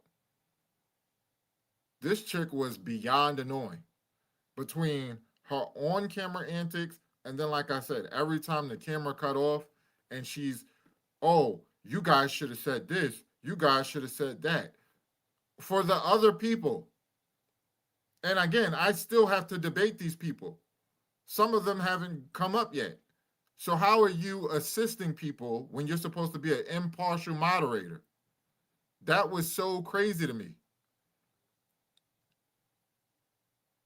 So my one little hiccup, my one little blunder, while I was getting jumped by the moderator. This is crazy. Power, not I apologies. just wanted to see if you could say that you agree to some Yeah, form of I'm reparations. sympathetic to some argument of reparations. Absolutely. Was- And I said the same thing, like an example that I think is very pro reparations, like when the Japanese were interned, we owed them money right after that. When slavery happened, we owed them money right after that. When Jim Crow was overturned, we owed them money right after that. Or maybe not money in that case. It actually depends on what's going on in that So scenario. But let me make sure I understand your argument. In the cases where the American government treated people fairly and they gave them reparations immediately, that's fine. They got the reparations out the way. Since they continued to systemically oppress Black people and then put us in the Jim Crow it's and wrong. things like Shouldn't have that, happened. and we never got reparations, it's like, oh, too late. You can never get it. You don't deserve it at all, ever, just because we give Yeah, it to those other people people. aren't around anymore. So you're okay with the fact that the American government has always been systemically unfair to No. Black people? No, That's what you just said. No, I am not okay with That's what you just racism. said. No, stop what pretending he I'm a said. racist. You That is got- not remotely what I said. His name is Jake. My name is Jacob Alexander Huffaker, and I am opposed to racism in all its forms. You can find me on Instagram. You can find me on Twitter. I am opposed to racism in all its forms. Morally right on Instagram and YouTube. He just said if black people, just because the American government was always unjust to us and we never got reparations, even though they were quickly to react to other people's injustice, they got their reparations. We don't deserve ours just because the American government has always treated us like that. America can never consider themselves a just nation and fair nation until they give black Americans reparations. I think again, and maybe I can translate where you're going. Number one, you have to have like an actual calculation, right, of what is happening. You have to be able to put a metric to the things that have happened, right? If we can just say, oh, well, this happened, and we just know it because these kind of things happened around this, or Here she go explaining again. I don't need you to explain. And her dumb butt was sitting here the whole time. You've been sitting here the whole time talking about I need to come up with an exact calculation. I already cited an economist. I already said $200,000 to $300,000. I already said the American government is responsible. I already said the descendants of slaves are the victims. And we can come up with a tiered way to decide who will get it. You have to be the criteria. You have to be able to prove it with census data, who it was. It has to be 12 years before any talks of reparations was, so that we don't have any people trying to pull the $5 Indian type of stuff. I already said all of that, and she sat there for all of that. So what is she talking about right now? we felt this way or so on and so forth. There's not a metric to it, right? You have to be able to show damages. You have to be able to show something That's what I'm showing. that has a metric to it, right? But what he's saying is like you take those things and you would put them to the court, and the court can do those. Yeah. But he's not the judge, jury, nor executioner in any instance here. Right. But so he's Well, saying, sometimes. Not yeah. kidding. So what he's saying is take it to the court then. If it's that What is she explaining? Who is she explaining this to? What is she talking about right now? Like, this is crazy. Like, y'all don't even know how annoyed I am. like this, y'all don't even know how annoyed I was.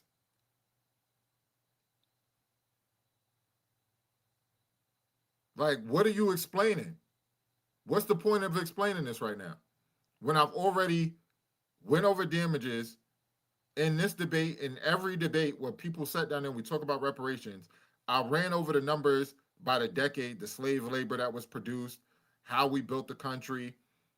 I was citing how America provided the world with 2/3 of the world's cotton production came from America. That made them rich, how we made banks rich, JP Morgan and all that. I've been saying all of that the whole time. And I came up with a number, 200 to 300,000. I cited the economist William Darity already. And we said a number. She was in the room, he was in the room. What is she talking about right now? I'm not talking about getting the money from him. Like, well, yo, this was crazy.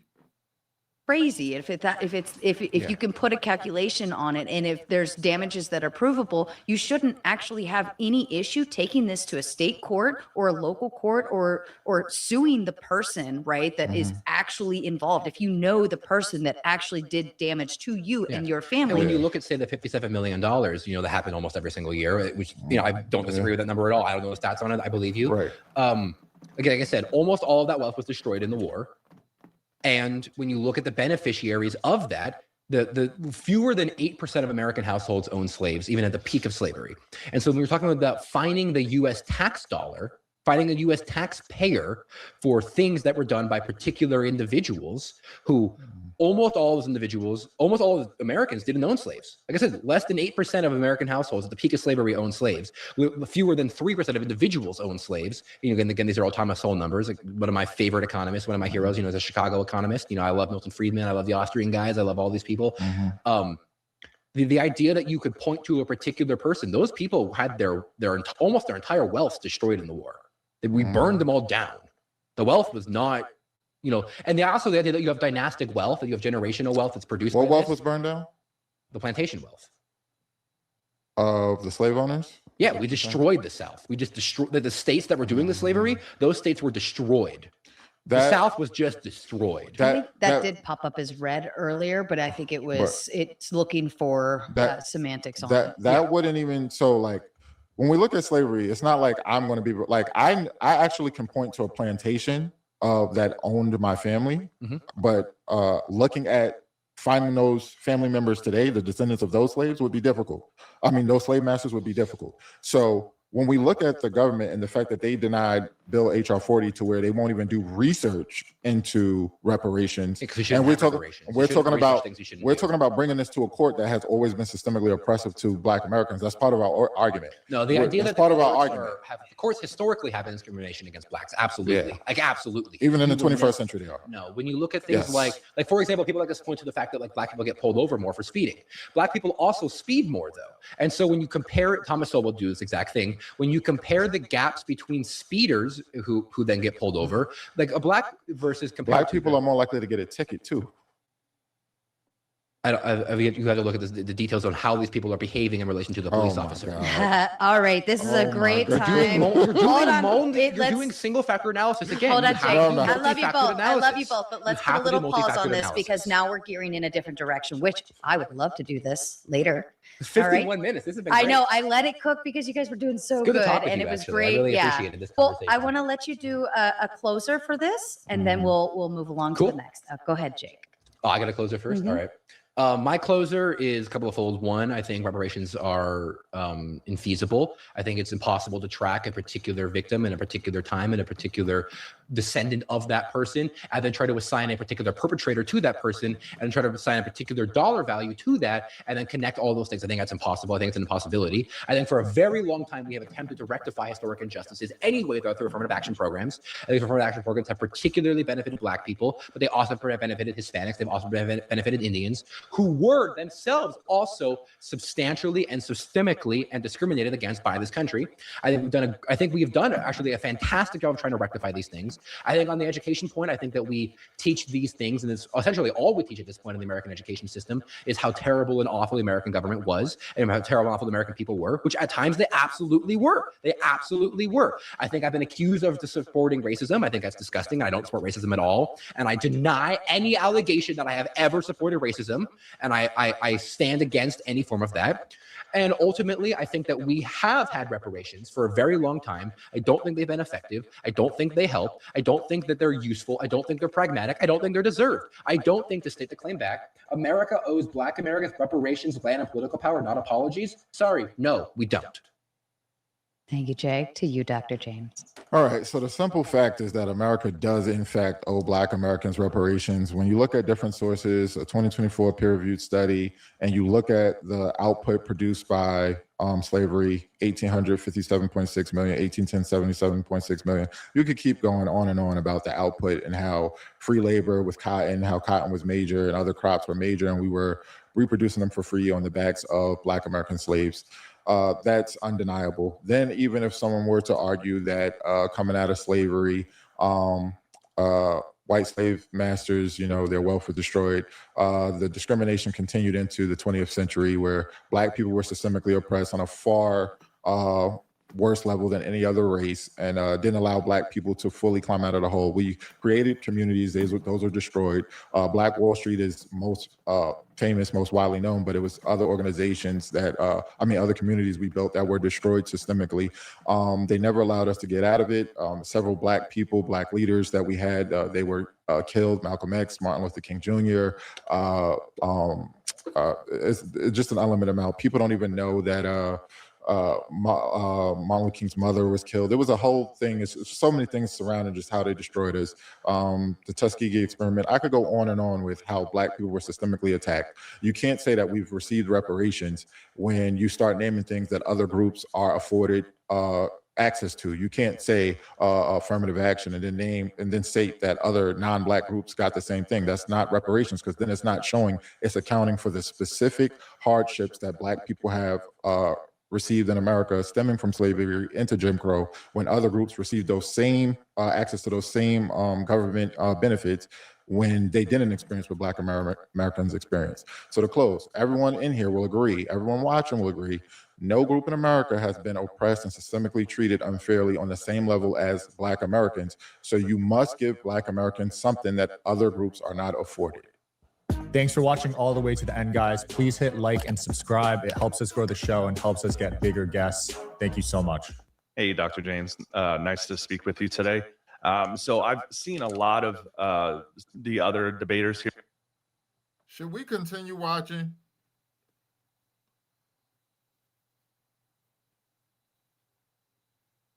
Should we continue watching? This thing was so long. We got like another hour and a half. And this is with some of it edited. I was in there like 4.5 hours. And you talk about annoying. Man, dealing with that moderator. All right, I'll keep it going. Maybe for 2 more people. Maybe to the 3-hour mark, and then I'll finish the rest tomorrow or something. Here today, they brought a lot of good information here today. And what you said earlier kind of struck me. You stated you were not a Republican or a Democrat. Is that correct? Correct. Would you identify yourself as a libertarian or independent? Independent. Okay, independent. So I'm a libertarian by heart. I'm fiscally libertarian. I do not believe that we should be sending taxpayer dollars overseas. We should not. We have personal accountability, responsibility. Our own property is our right. And I do believe we should not be giving reparations to anyone at all. I also do believe that the United States is the greatest country on this planet. Yes, we have done wrongs in the past, right? But if we continue to focus on those wrongs in the past, we cannot focus on our future. So one question I want to ask you, do you love the United States of America? Yes, my ancestors built this country. They made it the best country. And yeah, I love what we built. What do you love about the United States of America? What do I love that my people built it. Is that it? That's what I love. You said, what do I love? Yes. So that's the only thing you love about this country. You don't love That's that what I there's- love most. That's what you love most. So Yeah. so you're telling me you don't love the opportunities that this country brings to you. If you also claimed earlier that this country. See, when they ask you if you love your country, just say that you love that Black people built it. Because then they'll try to be slick. Well, if you don't love the country and you love another country, why are you here? And no, I'm here because my ancestors built this country. That's what I love about it. We made it what it is. So how you guys can talk about how, oh, we have rights and stuff like this.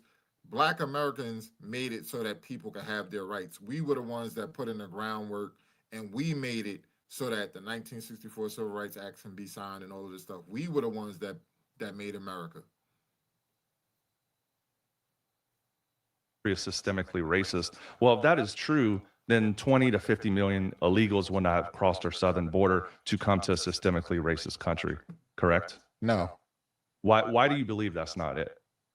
that Do- doesn't prove do- that America doesn't have systemically racist practices, because we were fighting for Okay. other people to get over here, and they came over here while America still had systemically racist practices, correct?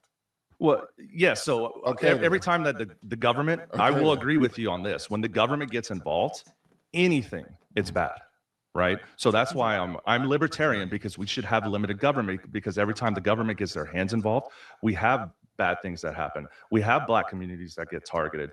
But will I say that's enough justification for the United States to give reparations to African Americans? No, I do not, because you were brought here to this country, and I know we've had really bad issues with slavery in the past, but being here in the first place is a privilege. I've been to 30 countries. I've served in the United States Army for 8 years, and I've traveled to other places throughout the world that slavery still exists. Sharia law, being prior service, I've experienced that firsthand.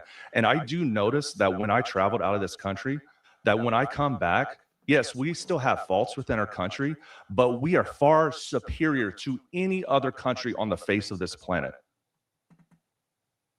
So that's what I'm getting at. I think we try to focus on like who should get paid what, or what race is superior, when we're actually all equal. When I served in the military, we had I think it's interesting that he served in the military and he's not going to know about the GI Bill. That's sort of crazy. This sort of proves that he lives in his own bubble. You are a military vet, and you don't know how the GI Bill was systemically racist and oppressive to Black people. How they didn't get afforded the GI Bill. The American flag on the right side, right? We did not talk about race.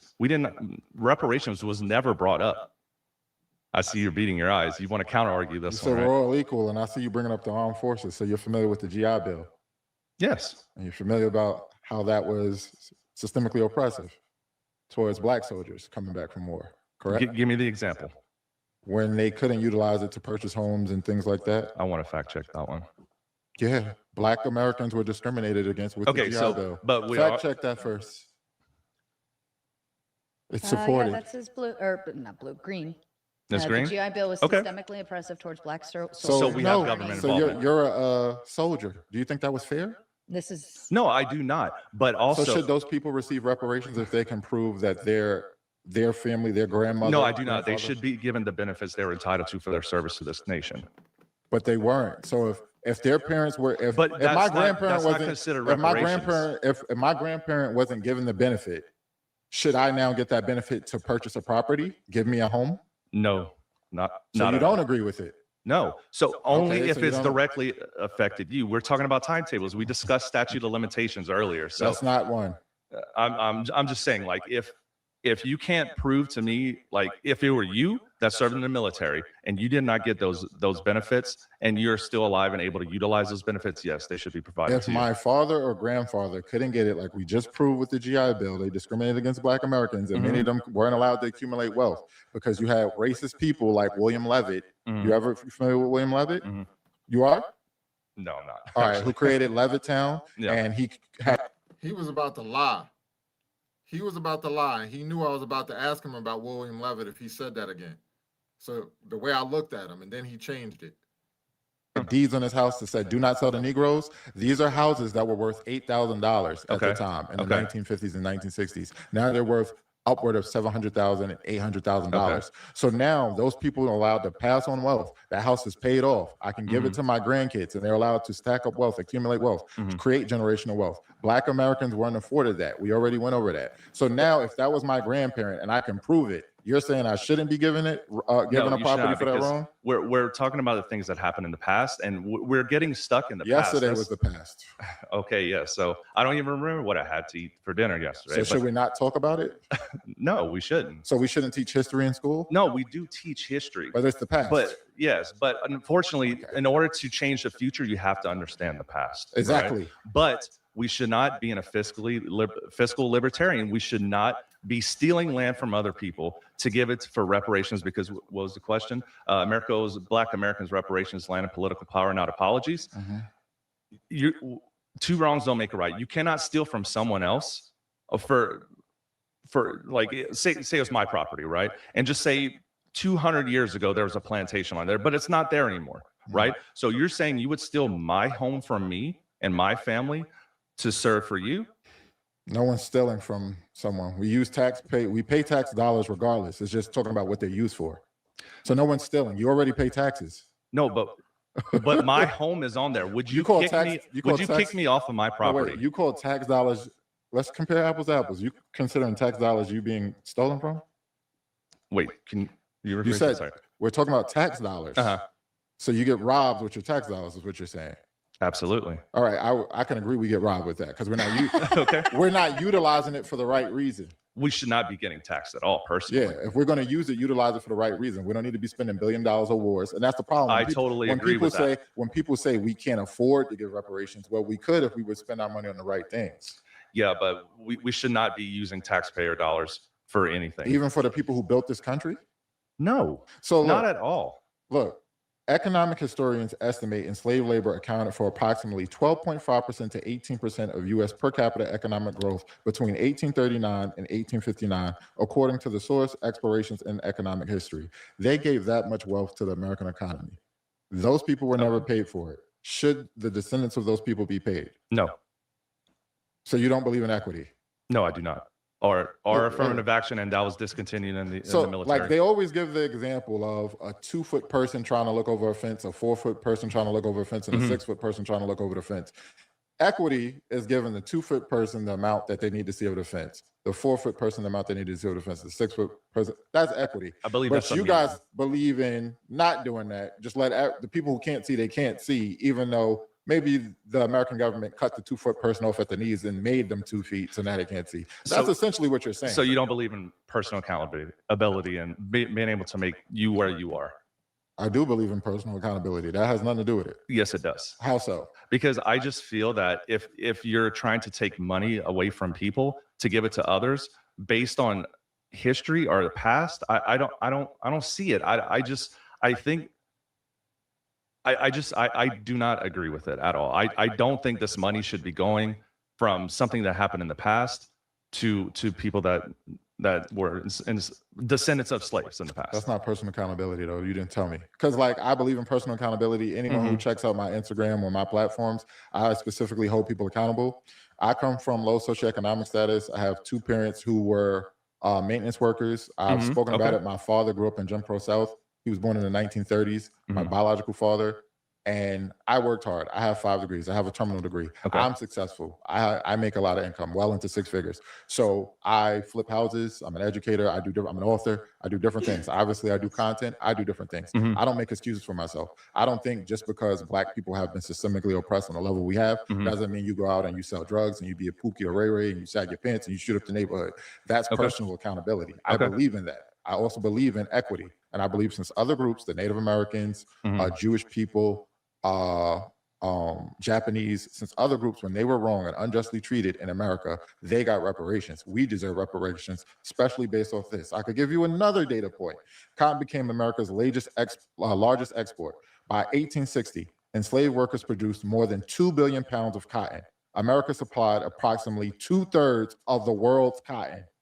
Cotton was America's largest export before the Civil War. The source is OpenStax, US.History, National Geographic. We built America. That's what I mean by we built America. So a fact check is not going to account for those facts and the sources I just gave. Yeah, but that's everyone built building America, America's so. economy. Yes, well, everyone had their piece of the part to play within. Not building like Black America. Americans. Not like that Yeah, free we slave can labor. agree to I think, disagree on yeah, that I one. think you would have to go into whether we're talking about infrastructure, the mere fact that they were providing us. Here she go again. Why is she talking right now? Can someone tell me why she's talking right now? It's his job to say, oh, I disagree and provide a rebuttal. Why is she talking? Like, who? This is so crazy. That's not what a moderator does. If we were getting out of control to where we couldn't handle, I wasn't letting him handle it. I wasn't letting him speak. He wasn't letting me speak. That's when you can jump in as a moderator. We're having a civil discourse. You don't get to jump in and she's going to argue, try to make an argument for him. She did this the whole time, and I'm sitting down there for 4.5 hours.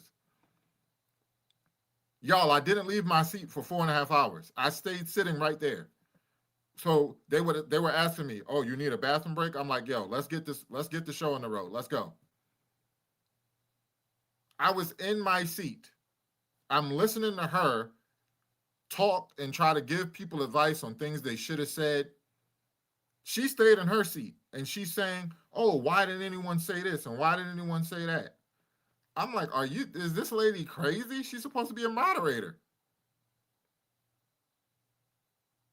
Like, oh my, like, cause why is she talking right now? This is ridiculous. Let's listen to her try to make a point for him. Technically like a service, right? So you would probably go into those different realms, but I don't know if you could say built in that aspect, because when you say built, we're talking about structuring, right? And in that time, they were merely just brought in and utilized, like, for instance, like a tool. Like, What did this suspected white supremacist just say? She said that Black slaves were merely brought in as a tool. What? A tool for what? You calling Black slaves a tool?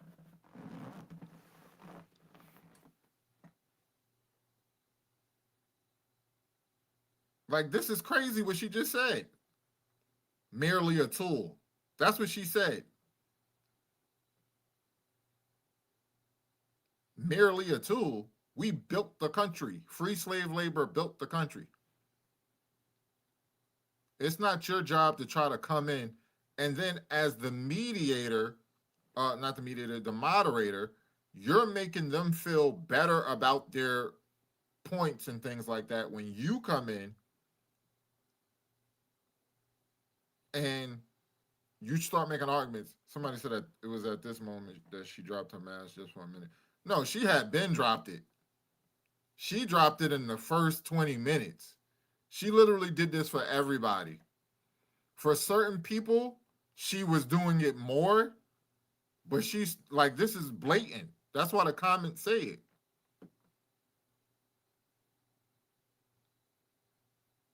I guess you could say. Well, Benjamin Banneker created the outline for Washington, D.C. He was a black guy. Okay.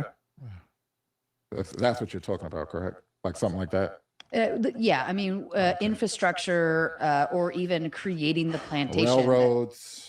Yeah, railroads. Yeah, Yeah. you could talk about that. Yeah, Highway recently. building, even Yeah. the Industrial Revolution. Oh, yeah. Like you could go into like assembly line and things like that in terms Yeah. of building what America has You become. wanted me to go into that? No, what I think my entire argument. If all here- of that is true, do we deserve reparations? I don't believe anyone was owed reparations. Even if that's true, Anyone. because it could spare me from giving the facts on it. No, anyone. So even if we did build infrastructure, contribute to the railroads, the actual highways, and different things that were physically built in America, and we were unjustly treated throughout slavery and Jim Crow, we still don't deserve reparations. No, because it brought you to where you are sitting. So she interjected, and then it still wouldn't have mattered to him anyway. So, like, that's why these discussions are pointless. Because even if I run through the numbers, the data, everything showing that we built America and all of this stuff, they're still going to say you don't deserve reparations. So, like, what's the point?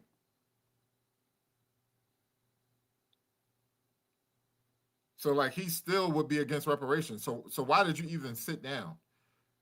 He's not proving that black people didn't suffer, didn't do anything, slave labor didn't do anything, didn't build the economy. He's not proving anything.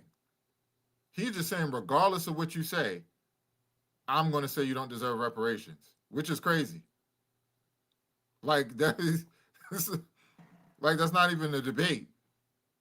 And she's trying to assist him. Right here today. So Here in the United States, the greatest country on this planet. See, what, should we stop slavery that's going on right now in other parts of the world? Should we stop it? well, I mean, I kind of think we are with our military. Should we? Should we? No. I believe. So he just said we're in the greatest country. They talk about how other countries have slavery and things like that. But this is the same person who just makes the argument that we shouldn't use money on helping other nations or removing slavery in other places to build other nations. That's why I'm laughing. Okay, so they have all their own governments have the issue to fix their problems, right? We should not be financially or military involved in other countries that can't fix their own country. This is why we are greater than everyone else, is because we're working to that goal. And I do not believe reparations are the way to go. We should not.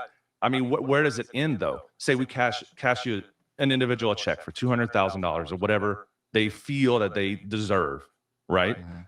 Does it end? Does That- what end? Meaning, does the concept of like, does the systemic racism that you bring up or the injustice that happens, do you think once they get that check that it's going to end there? Well, that can show that America is headed in the right direction. Can and show, honest- but and does honest. it? I tell you this, I wouldn't be arguing about reparations no more.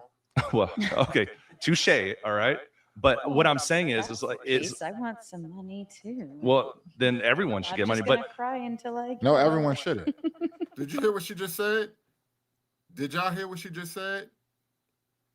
Look at her, make her so biased. If that's the case, I want some money too. I'm just gonna cry until I get it. Is that is that what she thinks black people are just crying until they get their money? She's like, I'm just gonna cry until I get it. This is ridiculous.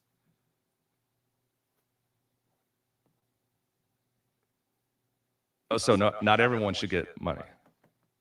No, So, okay, not for- everyone should get Okay, reparations. okay. Correct. Let me bring this up to you real quick. Okay, so I'm Cajun. Do you know what that is? Like South Louisiana Cajun? No. No, not at all. Okay, so my See, I'm honest. You're not gonna catch me in no lie. Cajun, nah, what's that? Nope, don't know. I'll go back to the drawing board and I'll find out what it means later. But I'm not gonna lie. Bunch of liars in this room. family was in the 1600s, was in a place called Acadia. They left France to go to Nova Scotia, were politically or religiously persecuted by the Canada? British. Canada, yes. So we went to South Louisiana. I've never once posted about that on social media or even brought that up to anyone because I believe, like, should I go to France or, excuse me, Great Britain and ask for reparations for being migrated here to the United States? I shouldn't. Hey, look, anybody could take up what they want to. This is a Black Americans thing. We're not arguing for Jamaicans, West Indians, and stuff like that either. They were Okay. enslaved in that land. I would tell someone who's Jamaican, like, oh, if they said, so I don't deserve reparations, I'd be like, go to Jamaica and take it up with Jamaica. Okay. I'm talking about what foundational I'm- Black Americans, what we experienced, what we did here, what what we fought for, how we were treated. We deserve payment. Now, whether the United States government is going to get it is a different argument. Whether or not what it would do to the economy is a different argument. But I don't understand how anyone can look at what Black people have experienced in this country, Black Americans, and just say, hey, you don't deserve anything. And if you have some final pieces to really lock in, now's the time to do it before we wrap. Yeah. So what I'm going to say is my service There she go again. Whenever it's BTA, whenever the whip gets stronger, she want to wrap up. to this country showed me that this country is the greatest. Yes, we have our faults. We're working to them. And I don't believe shelling out money is going to fix anything. I think all it's going to do is just, we're going to print more money. It's just going to, and nothing's going to change from it. So I do believe this country is the land of opportunity. We are equal on all playing fields, in my opinion, because when I was growing up, I did not make money, or my family did not make money. So we had to work to where we get to where we are now. I had to serve in the military to get to where I am today. So I believe if anyone has their own personal accountability and able to push forward, they can make whatever they want, and they should not have to rely on someone else to give them money in order to make themselves who they can be. So what you're describing is called rugged individualism. And just because someone didn't capitalize on their benefits doesn't mean that they did not have any benefits.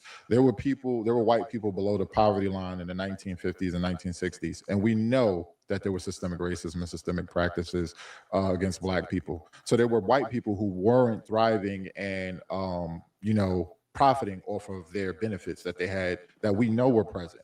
So just to say, well, I had to work hard and I believe you could work hard and stuff like that, it's just not really a logical way to think about it when we know that there's always been people who have been discriminated against and people who weren't discriminated against who were at the same point in life.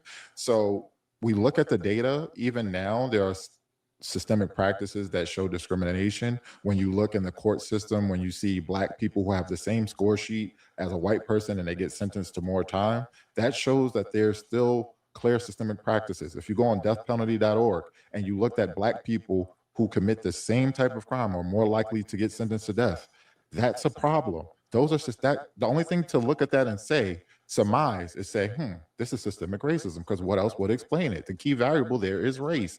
Even when people have the same socioeconomic status, they don't get the same sentencing and practices. So that is why I'm saying, due to all of this that has, took place in America since the country was founded, something is owed to us. And you can say, well, what will that fix? What will that do? We won't know unless we get it, will we? If you learned anything from this episode or got any value at all, please share this episode with a friend. It helps us grow the channel, it helps us grow the podcast, and it means a lot to us. Thank you so much. All right. So my third and final prompt is that white supremacy has destroyed the Black community. Well, good thing you're not my doctor, because you'd want to see me dead on So this fool just heard the damn prompt, and here he goes. We're not talking about reparations no more. based of how you talked about white people earlier. You think that you want to put a financial burden on the entire white race as a whole, in our country. Yet, how would you actually implement this policy? One, it would be discriminatory under the 14th, 15th, and 16th Amendment. And then you would also have the exorbitant costs, $22 trillion, because I believe you said earlier, you said $300,000 to $1 million per person, $22 trillion total. That's just unfeasible. You haven't mentioned once how you'd actually be able to enact this type of policy. And for it to be feasible at all, and for you to deserve it, there has to be a point where you could actually enact part of it. And so I'll leave it up to you. How do you plan to enact this? What's your name? Carson. Like Carson Daly? Carson. Yep. It's not the prompt, Carson. Try again. Okay. Okay. Fair enough. You didn't even know your own prompt when you came into it. You had to ask. Oh her no, I for knew it. my prompt that I worked out with Sean. But since Well, what that's is not it? Go for it. We can debate that. My prompt is Black Americans experience the most oppression in American history and have made the most significant contributions. Oh, that's just not true. Name me 5 Black inventions right off the top of your 5 head. Black inventions. Yes. The doorknob, the doorstop, the gas mask, Okay. the Stuff we can't the- live without. the ironing board, and dry cleaning. Stuff we can't live without. Yeah, it makes Okay. things. He asked the wrong person to name 5 Black inventions. They try to put you on the spot, and when you're on the spot, because I could name 30. So that's why when I told him, I was like, I could keep going. Once you start naming them, then you get in a flow. But at first you're like, all right, you put me on the spot, right in your head. So you could have a brain freeze. But he tells me to name 5. Okay. All of the inventions that we have, all of these inventions that I talk about in my book, Black Supremacy, are you crazy? I could talk about Frederick McKinley Jones and all Osborne Dorsey, Garrett Morgan. I could start talking about all these different people. George Washington Carver. I can talk about all of these different people and all these different inventions. He said name 5. Now, I bet you if I would have told him to name 5 white inventions, he couldn't even name 5 white inventions. But you see how they move the goalposts? Once I named them 5, oh, he start changing his tune. Safer, and that's just 5 off the top of my head. To keep going. We Okay. made significant contributions, and we were discriminated against. We made Not the most in American flying, history. flying. No, not the with most in American and- history. Yes, I didn't say. I said we. You said you were discriminated the most in American history. we were in That's fact, just we false. were. Who was discriminated more than Black Americans? The Mormons easily, they were genocided, killed. Oh my God. Would you say slavery is worse or execution? Slaves were killed. You do know that. That's mutually You can't. different. So when that's mutually when different. when did the genocide for Mormons, so-called genocide for Mormons in America, last from? From what point to what point? It was around 1848. It was in Missouri, and so So it was in what I one would one say- state. That's where most Mormons were located out of. Yeah. Okay, so just want to clarify. You're talking about one state. Continue. And Okay, from what? well, what's the- slavery was what's the mostly time in the period? South, What yeah. what time period? From what? Give a time period. How is that relevant? Because if we're going to talk Explain to me how about, that's relevant. because if we're going to, you said they were discriminated against more than Black people. Yeah, I did. If I talk about the founding of this country, I'm going to go Mhm. from at least 1776 to now. But Okay, if I went so- from slavery No, from no, no. 1776 to 1865, I can say that. I could give a time period of roughly 90 So years. time period So you doesn't give me a matter time about the period. severity of it. You understand that, right? It does. No, it doesn't. Because it's going to show How how does that impact systemically. the severity of So it? give a number. Please So explain you that. give a number then, too. Okay, thousands of Mormons were killed, executed, Thousands. and thrown out of Missouri. Millions of slaves were killed and executed and tortured. Millions Slaves- of yes, slaves. millions. Millions of slaves. Yes. Please cite that fact. Where is that fact at? Actually? So let's cite it. Let's see if that's true. Millions Were and millions of slaves. Were there millions of slaves, Black American slaves, in genocided America? against? It's that what you're genocide to put them in chattel slavery. It's They were not genocide to genocided against. what? To put them No. to put them in chattel They were not. slavery, force them to work from sun up to sundown. Hold on, let's get the number. Okay. This is Speaker broadly claims that supported. Millions of slaves were killed, executed, tortured in the United States. The historical record supports that slavery in the U.S. involved massive violence. No, go down. Hold on, Where's- I gotta go get it again.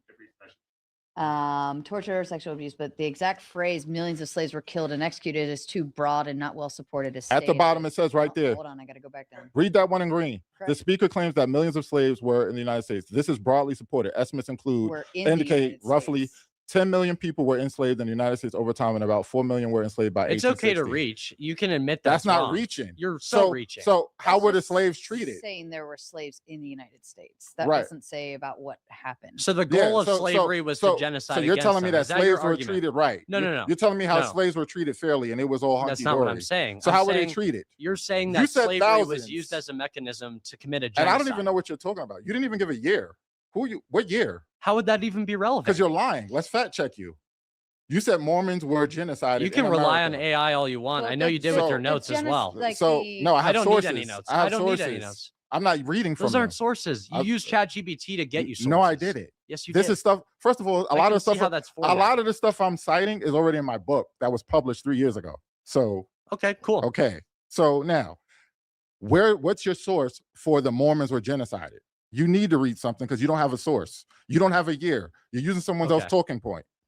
Okay. Give a year, give a time period. You said thousands. Thousands doesn't compare to millions of slaves. We know how slaves were treated. So we're not going to act like we don't have the testimonies of people like Harriet Tubman who died in 1930. So what would be the We reason have- for we Mormons have to go to Utah? No, we have Africatown in Alabama from when Oh, that's Cujo great. I'm Lewis- sure it's a great listen, place. listen, from when Cujo Lewis came here in 1860. You didn't even know what Cajun was. Matilda McCrae came here in 1860. These were slaves who came over here on a slave ship, died in 1935 and 1940. So these are people who came here. We have their testimonies of how they were stolen, how they were separated from their family, how they saw people get beat to death. People were set on fire. We know what slavery was. That's genocide.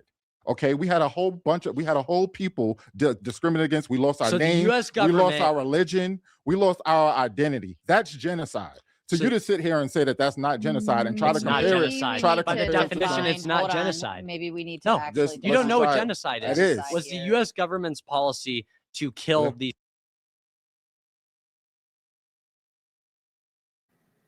Here she come. Here she come in. Oh, maybe we need to define genocide here. Why are you talking?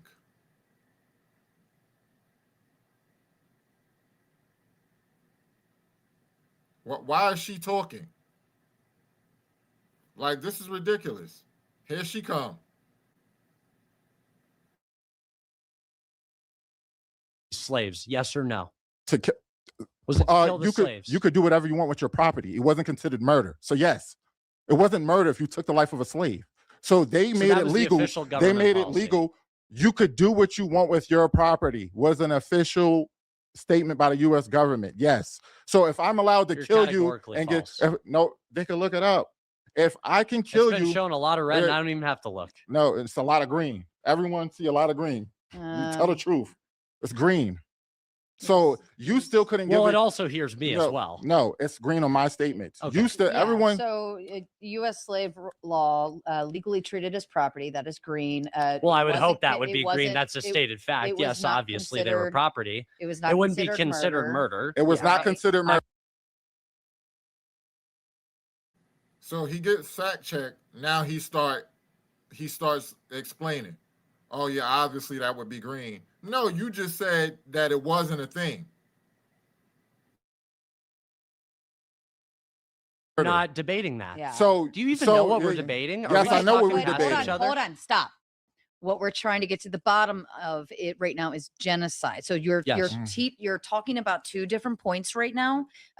Like a slave owner killing his property. That is a totally separate thing. It's not under the world of genocide and what that means. Mhm. Now, if you can define genocide and maybe we can maneuver off of that definition and then we can come together from there. Genocide is the intentional killing.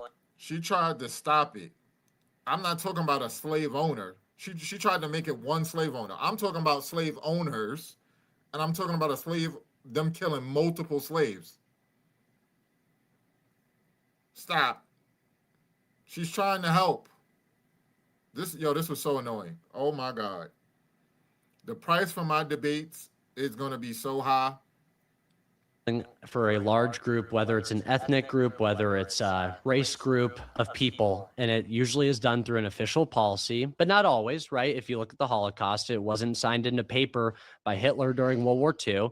And so you just don't know what genocide is, because you're saying as a byproduct, because some slaves died because of their work, it was a genocide that was intentionally created by the US government. And you know that's false. And you don't even believe that. I know No, for a fact. no, and in your book, you no. probably even state that you don't believe No. that, because So it doesn't make sense. So if I know that there were millions of black slaves in America, and I know that they legally said, hey, a slave is your property, you can kill them if you want to, and that's not murder, and people did it, and hundreds of thousands of slaves were murdered, if not millions, that's that's just not that's true. genocidal by your own definition.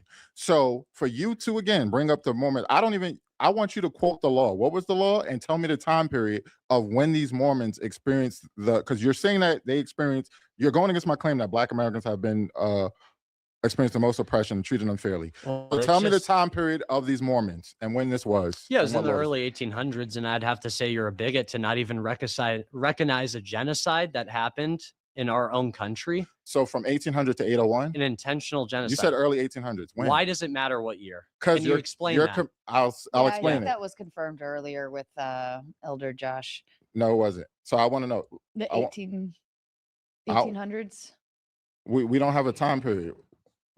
We got to stamp this down if you're going to say in fact Thank you. to what to when. Okay, but my big question is, how is that relevant to the atrocities that were committed? What if slavery lasted for 1 year? Because you're What if it saying lasted for 1 year? because you're saying that they experienced Then it more doesn't oppression. matter? You're No, no, no. saying Please no. explain You're that. not running from this, Carson. You saying Oh, I'm running you're saying, straight at you. You're running away. No, you're saying that they experienced more oppression than Black people, and then you're saying we still don't even have when it ended. Yeah, And they I got wanna know the murdered, law. forcefully murdered. Yeah, that is a little more What? oppression. They don't What? have the right to life anymore. What? They don't have the right to life. They Black got people murdered. couldn't do anything. Murdered. I still don't know the law that you're They have talking the right about to either. live. He They have said the right to live. 1838. And What- work. what so law what or was bill was explained? this? Hold on. So what was explained earlier, and it did fact check earlier when Josh was talking about it, was that in Missouri, okay, it was under religious discrimination, and the Mormons were actually either executed, pushed out, punished, whatever, so on and so forth, and they actually had to. There was a shoot to leave. kill order in Missouri. Yeah, they actually had to leave Missouri for that whole thing, and as Josh had described it earlier, it was like a religious genocide to that degree. Okay, so Rifle when- up. She tried to explain it for him again, tried to act like it was fact checked and like it was real. We don't have a time period. We don't have a number. No one ever gave a number. The kill order was real. This is the first time that we're going to hear 50. Just like she was totally disingenuous, totally biased. This is ridiculous.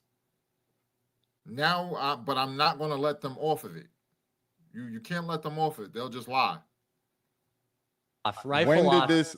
It's still you still have to say to make the claim. We need a numeral, a number amount of the amount of people you're talking about and the time period that this was from. Just saying it was 1838 is not going to quantify it if you want to be objective. We know that there were 10 million slaves. It says roughly, even on the fact check, more than 4 million Black American slaves. We know that they didn't have the right to do what they wanted to do. It said that they could be killed, and we know So millions there were was murdered. 4 million Mil- black slaves. we know yet millions were millions murdered. of them died. The math doesn't Mil- add up. millions- Can you million- please explain that? I know you have a trouble with millions, math. millions of earlier. them were murdered. No, Millions of them please. were murdered. You don't even know what How you're does that talking make about. sense? You're going off Jake's claim. No, You're please bringing up explain that Missouri. to me. You don't. They were, and this stopped in 1838. You're going off the In fact checker. You're no, going I'm off not. AI. No, I'm not. And they weren't discriminated against in the 20th century or the 21st century. We Okay. like Black Americans were. So even if Well, I have a you question. said even if you said it was from 1838 to 1900, which you don't know when it ended, so you still can't prove that they've been more systemically oppressed than Black Americans. That's just ridiculous to say. You should start somewhere else. 'cause You know, that's just usually the ridiculous. proof that you would need is them having their lives ended. I would say that's a pretty solid. How many had argument. their lives ended? Tens of thousands. That- Tens of thousands. Fact check it. I'm talking about the manner of which they are executed, not the number. You're a No, utilitarianism. no. You All you said care about is numbers. no, Yeah, because your you're numbers trying don't to even you're add trying to up. make a claim. 4 million. Okay, so 4 million You're trying to make a slaves. claim. 4 million. Okay, and you said millions of them died. So you're saying at least probably 2 million because it's multiple millions. So half of the slaves died in America that were working because of a genocide that wasn't executed by the United States, by the Carson. way. This doesn't make sense. Let's calm down. I- Both people are talking. I want it to be fact checked. Carson just said that tens of thousands of Mormons were executed. Fact check that. Yeah, it's like 50,000. No, like 50. Oh, 50 people. So only 50 people? There were only about 10 to 15,000 Mormons in Missouri at the time, and they killed about 50 of them, and they fled really Okay. quickly. And there was Uh-huh. an extermination order in 1830, like an actual order. So that's probably Okay, so my numerical value is wrong. So, okay, Do but you- how many shoot to so, kill orders were okay. there? This was the part. This was the one. Oh, my numerical numbers were off. Dude. By 49,950. You just said, oh yeah, 50,000. They're like, no, 50. Like, you can't just skate past that. See, once I realized that AI, their fact checker, was picking up what both people were saying and how it was moving down every time someone talked, I was like, nah, calm down. Let's slow down. You always got to go through these debates slowly. But if you guys look from the first debate, when I was pulling out like papers and stuff to show people, they didn't want us to go that slow.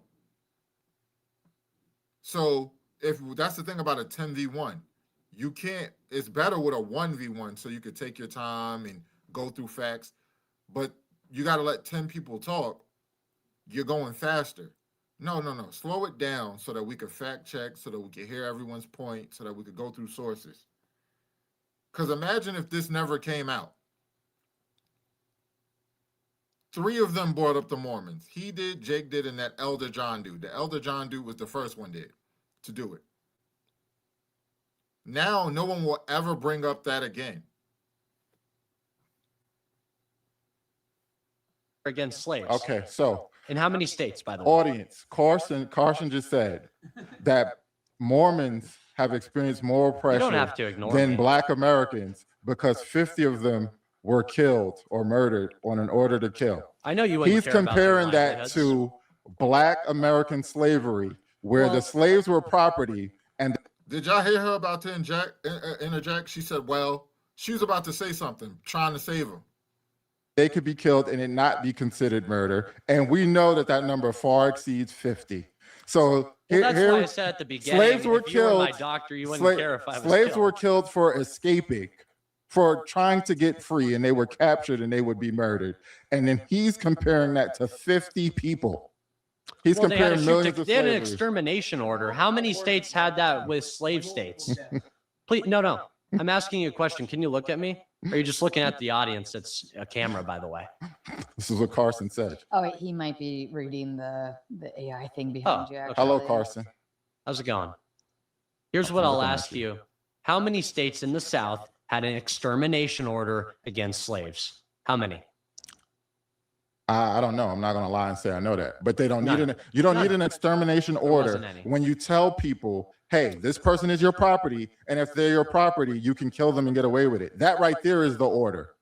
So they had the right to I life. can kill you if So someone. was a slave. That's like someone. If Being someone. executed is worse So- than being a slave. You understand so that, right? You if the- can't even comprehend that. No, what are you talking about? Being executed? Slaves were executed. You do understand that slaves were lynched. You do understand that, correct? Yes, absolutely. But So not in a that's an execution, genocidal correct? way. Not in an organized That's genocidal That's way. an execution, correct?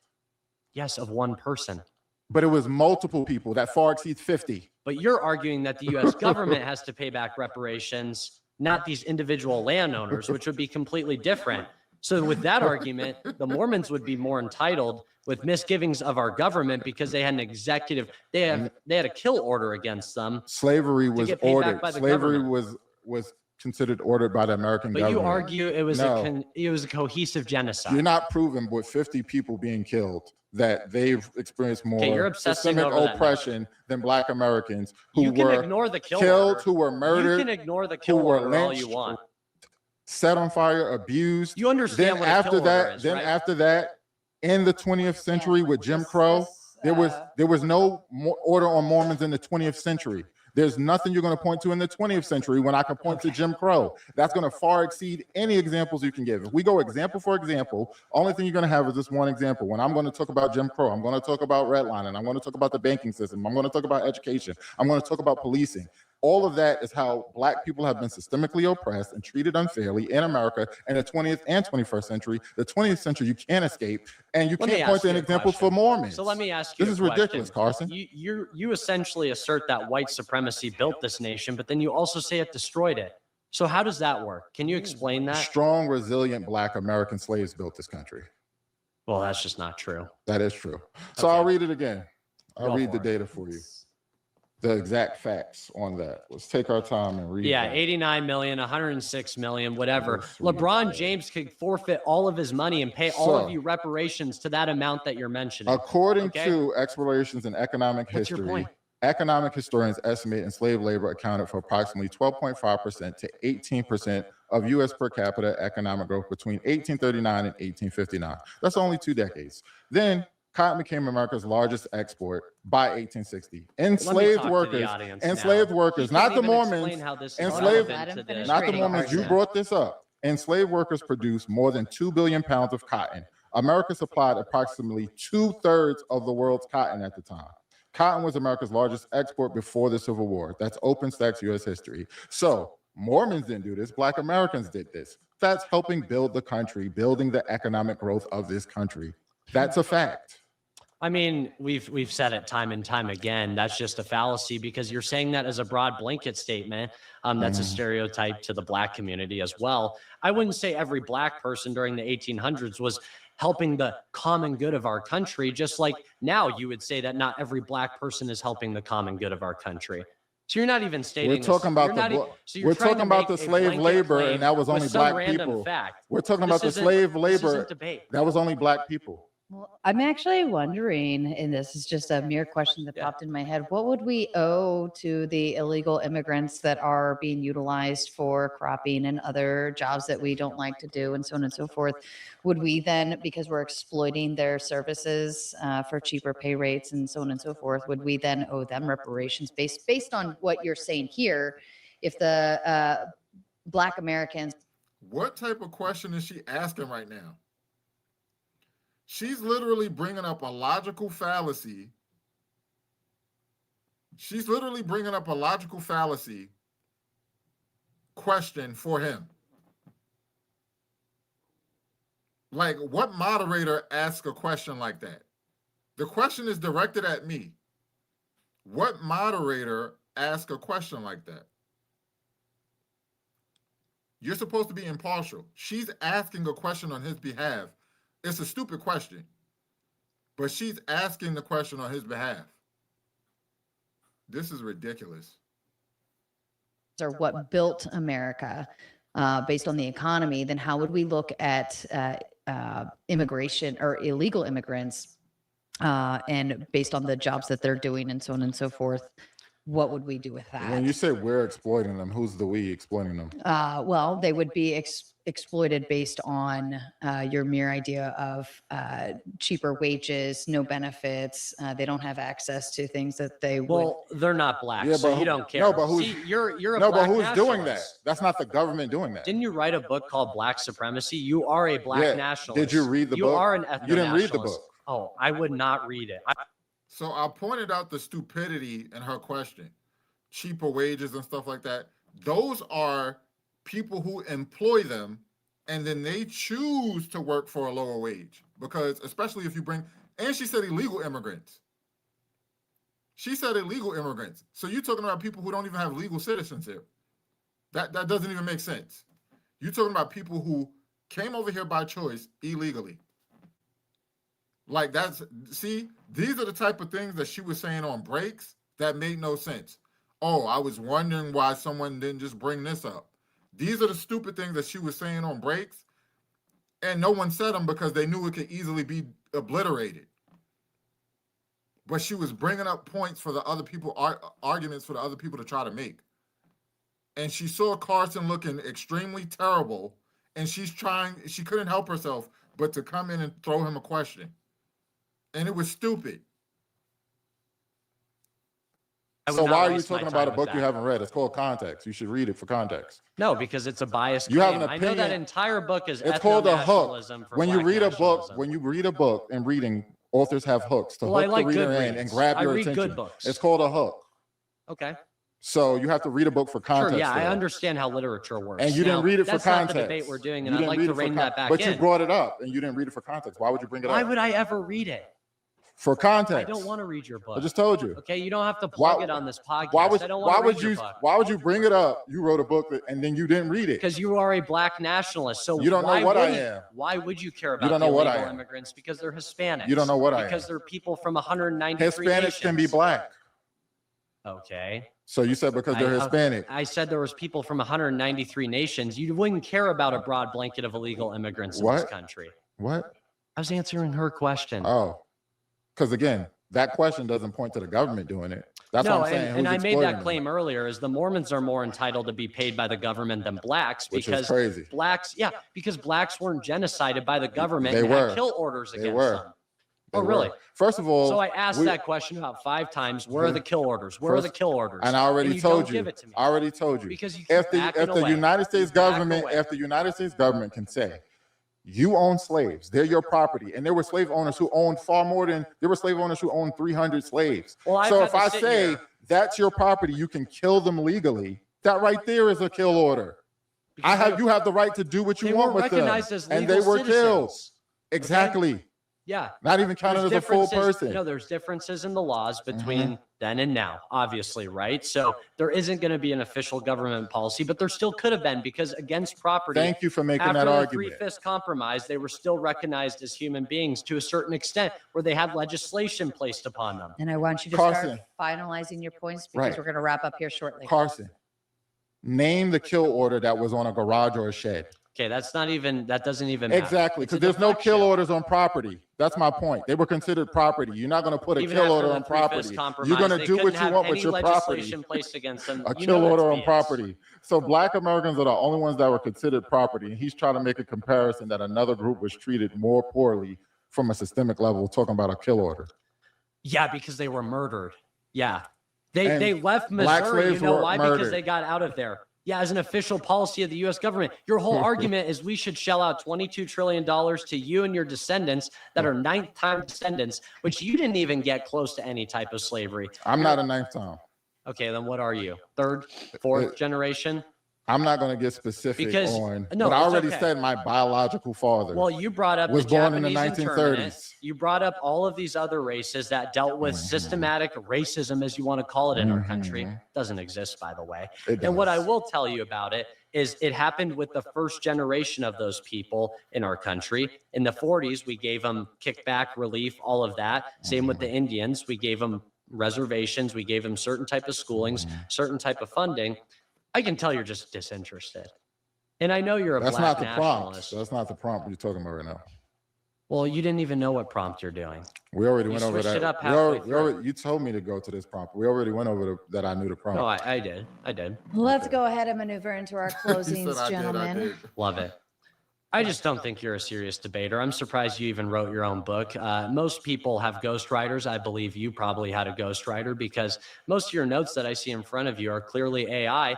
I went to college during the AI experiment, and we still have. So I'm like, he was so stupid. I already went over this. Me having a ghostwriter, they give ghostwriters to celebrities, people who get like distribution deals and stuff like that, who have big major followings, like million followers. Those are the type of people who get ghostwriters who aren't. They don't give doctors ghostwriters. I had to do a dissertation, wrote a published dissertation that was published in 2018. I published a book in 2016, The Individual Think First. This book was published in 2023, Black Supremacy. I wrote it from 2018 to 2023, 5 years of work. That don't even make sense. That like you don't just get anyone get a ghostwriter. Like that, he just talks stupid. to write our own papers. I would hope that you would treat this podcast with a serious manner, this debate with a serious manner, because you're an ethno-nationalist. You carry the weight and burden of people on your back, yet you don't take it seriously. You look at the audience, you're not engaged. You don't look me in the eye. You're just not a serious person. And like I said at the beginning, if you were my doctor, you would want me dead because I'm just a white person. I'm just a good, honest boy from Northern Arizona who didn't experience any type of hardship.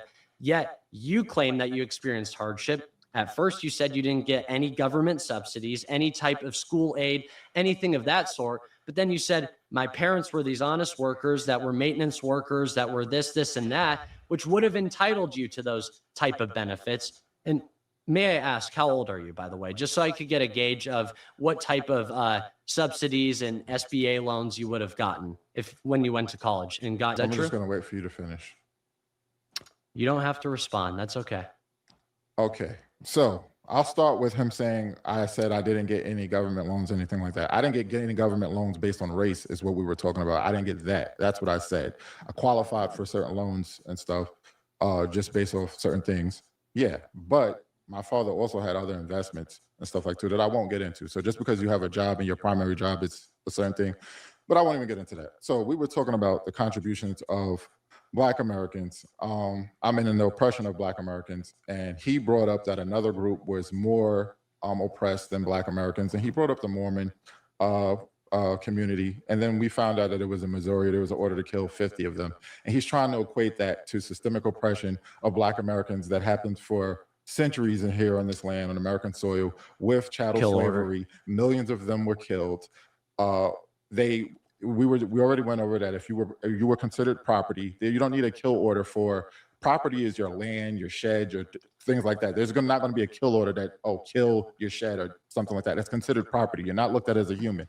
We know that many of slaves were murdered, far more than 50. We know that millions were killed. So we're not going to go over this. We know that the systemic oppression continued into the 20th century and even now. So even if people, the most racist people, want to argue that there isn't systemic racism now, we know that it was during Jim Crow. We know it was in the 20th century. We know that the Tuskegee syphilis experiment was systemically racist, and that ended in 1972. And we know that we can't. Can I jump in? We know we can't name any other group. See, he can't control himself. I was quiet. I even said I was going to be quiet. That was exposed by a white reporter, by the way. I was even quiet. Stop. See, he keeps interrupting me. I was quiet. Even when he asked me his question, I said, I'm going to wait for you to finish. See, I'm very respectful. But when you have white supremacists and you have people who don't respect Black people, they won't want to let you talk because they view you as less than. So this is what I'm talking about with what Black people have experienced. When we show people fairness, we can't get the same in return.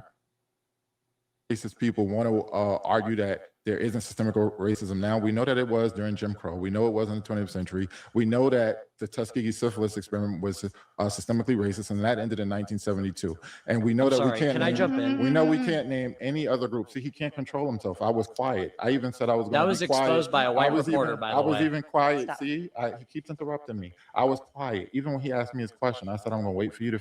He didn't even know that. He heard me say it was exposed by a white reporter. I had already brought that up. He didn't know that, trying to act like he knows something. Finish. See, I'm very respectful. But when you have white supremacists and you have people who don't respect Black people, they won't want to let you talk because they view you as less than.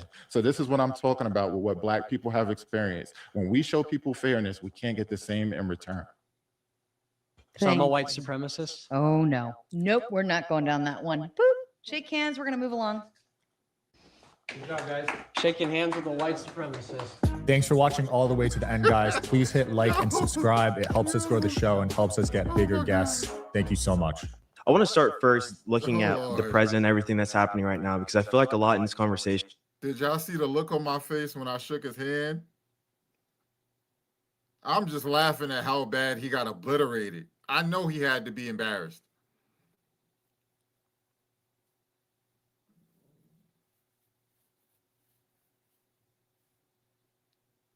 Hear what?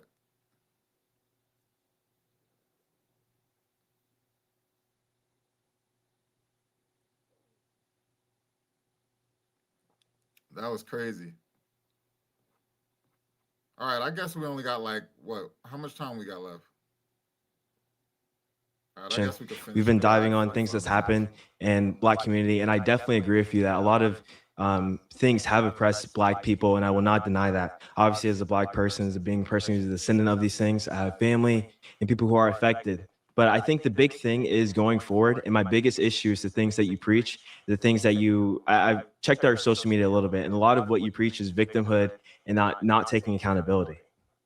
And so I think the first issue, if you really, it's hilarious here. The first thing that you should be looking at is that Black people have a cultural problem, which is the reason why we're failing. Can you acknowledge that? Well, firstly, you made a false claim that if you look at my social media, you see I have a problem with accountability. The first thing when you look at my sociability is one of the key claims that I've gone viral from is I said that I view gangbanging culture and I view gang members as predators. That's not someone who's avoiding accountability because I'm talking specifically to my community where we have a problem with gangs. So you would say someone who says gang members are predators, they're equivalent to child predators. You would say that that person has an accountability issue? It's still more than just like a multi-factor issue. Like anybody reasonably can say that gang banging culture is bad. And I'm not saying because you're reasonable enough to say that. I'm saying it's not just gang banging culture. It's the fact that 2/3 of Black households don't have a father. It's the problem of Black people are naturally more, I won't say naturally, we do more violent things. We put ourselves in situations to where we're always looked at as the lesser race. And I definitely think that systems before us are the reason why we are in this situation, but it has to be total accountability, not half accountability. And we have this victim mentality that you preach online over and over again of talking about why we deserve so much because of things that we aren't direct descendants of. You have a people of losers that follow you that do nothing but complain all day. Yeah, I don't have a victim mentality of just being a victim. That's actually Absolutely. That's what actually what my deserve. book. That's actually what my book talks about. So my book doesn't just talk about Black oppression. My book talks about the significant contributions that Black Americans have made. How Black Americans How have significant? how How significant? I want to know I'll what tell is the you. So biggest listen, Black contribution. So the biggest Black contribution. Yeah. Well, that's subjective to what you value and things like that. Because you were but talking about we've- doorknobs earlier. No, that's a contribution. You use them, don't you? Is that important as a computer, an airplane, a car? We've contributed to airplanes and doorknobs? cars. We've contributed to airplanes and cars. I'm saying if No, you but talk you- about Black you brought that up. contributions, No, and the first thing you have to say is doorknobs. No, he said inventions. He said name 5 Black inventions. Okay. Inventions. So I named the inventions, and there's a difference between invention and contributions. We've contributed to everything significant that you're going to name. So let's talk about agree. smartphones and stuff like that. We could talk about Jesse Eugene Russell, who's contributed to that. Shirley Jackson, who's contributed to that. Henry P. Sampson, who's contributed to that.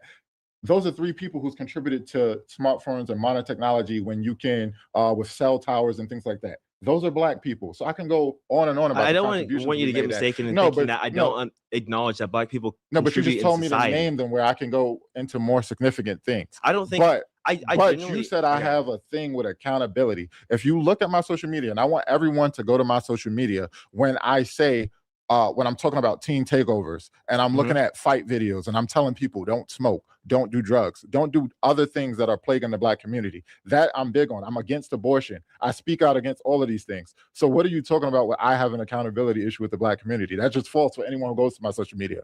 Well, when you talk about things like reparations, I know this isn't the topic, that shows that you don't understand accountability and you think you are owed something. No. Those two don't match. Just because I believe that Black Americans are owed something for what our ancestors built and never got paid for, it wasn't justified, what we went through during Jim Crow, and I believe we are owed something for that, doesn't mean that I don't hold us accountable now for the things that we've done since the Jim Crow era and the things that we're doing now. I talk about the systemic things that plagued us, but I also talk about what we do and what we need to do And to so I help, guess it goes back help into the ourselves get out of it. victimhood mentality. We're focused so much on the past. That's why I want one conversations where we're not talking about Jim Crow laws.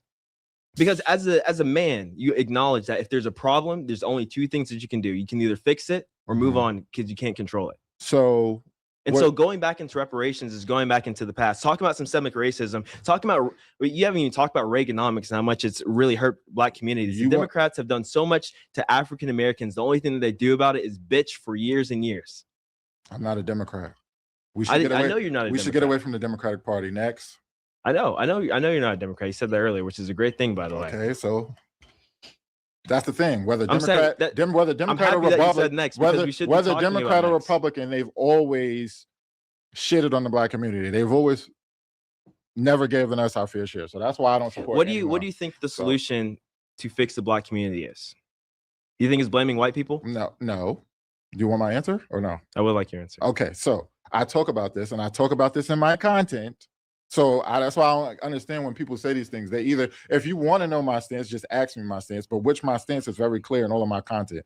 I specifically say the black family, we need the black family, the black nuclear family, black man, black woman, black child to come together, focus, stay together. Even if you're not legally married, be together, be a family. You could be it's what I call biblical marriage. All right. So you're together, you're a family, you're raising your child together. We need to practice financial literacy. We need to stay away from drugs, even alcohol. I don't do alcohol. I'm a champion against that. Drugs, alcohol, gangs, things of that nature. To practice more with literacy, reading at home. We need to get kids interested in reading. I always talk about that. These are the things that we need to do. We need to practice financial literacy. That's a big thing. But a lot of people don't have the knowledge due to some of the things that are stemming out of it. We're still recovering from systemic oppression. It is very recent when we look at these things. So when I say Fountain Hughes was a slave and he died in 1957, that tells you how recent it is. He was someone who experienced chattel slavery and died in 1957, lived in the same time period as my biological father. That lets you know how close we are to this. So these are the key things. Black nuclear family, stay together. Absolutely. Avoid modern feminism, where women want to separate from the black man. Avoid the LGBTQIA arguments, where people want to separate black people. We need to work on what is going to fix the black community first. Still focus on blacks fighting for black, what blacks need civilly, and focus on education. Focus on building our communities up, kicking out the negatives in our community. If there's gangs in our community, they should be exterminated. Drugs in our community should be exterminated. Even if it was systemically integrated into our communities, we have to now take it upon ourselves to come together and remove it. I don't depend, just because I say we should get reparations, it's not like I'm waiting for the government to give us something. And I'm saying we can't recover without the government giving us reparations. Do you think that you'll get reparations? That we'll get reparations? In my lifetime? Probably not. Why do you think that is? Because we've always been on the bottom. Like I said, HR Bill 40 was brought to the government in 1989. That's 37 years ago. That bill is just saying that they should research reparations.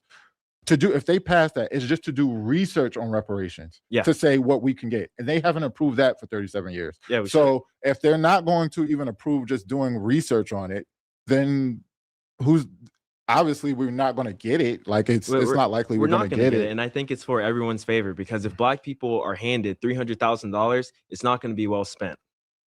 See, I wouldn't say that. I don't know. I would spend $300,000. It would be well spent with me. But the average person wouldn't. We need financial literacy. I can't say that. We need education. We do need financial literacy and education, but you can't say like and generalize it, and it still doesn't defeat the point. I mean, it's like with COVID stimulus. I mean, not black people. That's just anybody. Look what they spent that on. PlayStation I don't 5 have nothing to do with them. If people get their reparations and then they don't spend it correctly, then that has nothing to do with us. Like I guess I just want to I mean, this would be like telling a mother what to do with child support, right? So you're kind of tapping into that in the wrong direction. I'd like to see you bring it back around to the white supremacy has destroyed the black community, though, because we've veered around, and I really want you to gauge it in. Yeah, I think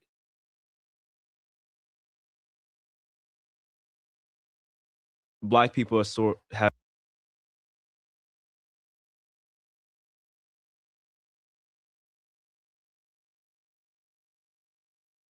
have destroyed the black community more than white supremacy. Because as white people assist us, we fail more. Why is that? What's your question?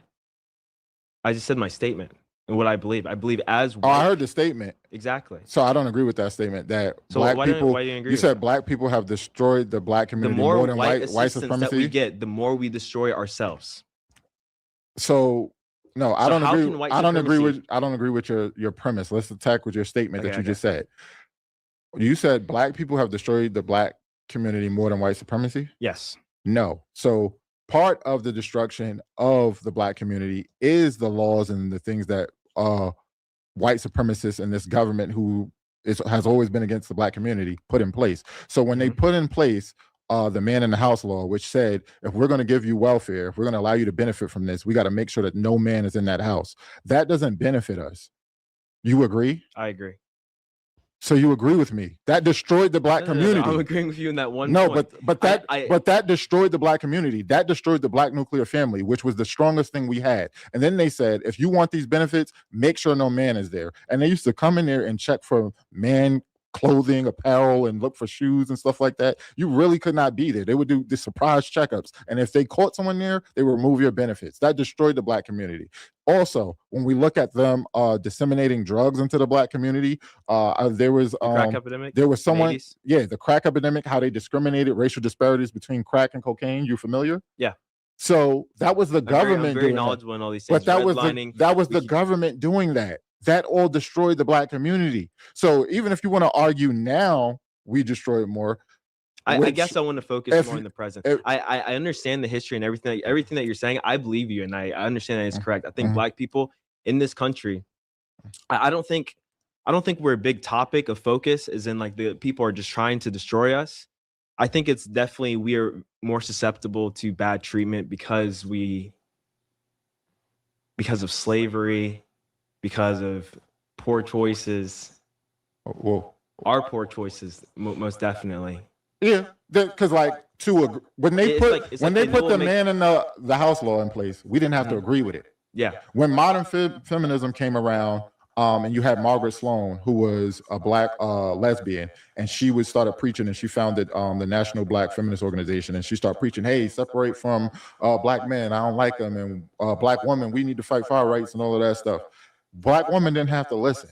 So there's several things that we did that's a part of our poor choices, which is why I preach against those to this day. I preach against modern feminism. I preach against the LGBTQIA, because us joining that movement destroyed us. When Barbara Gettings and Harry Hay came around and they admitted that they learned how to fight for their civil rights from black people's civil rights movement, we didn't need to jump on the LGBTQIA movement and start fighting for that. We should have stayed tied to black people. When we were focused on black in the 1950s and 60s, that's why we were stronger together. We had more unity in our community. They start bringing in all of this stuff, which were racially, systemically oppressive. That's why when we look at, what's her name? Margaret Sloaner, the white supremacist lady who founded Planned Parenthood and put them predominantly in black communities, that was systemic.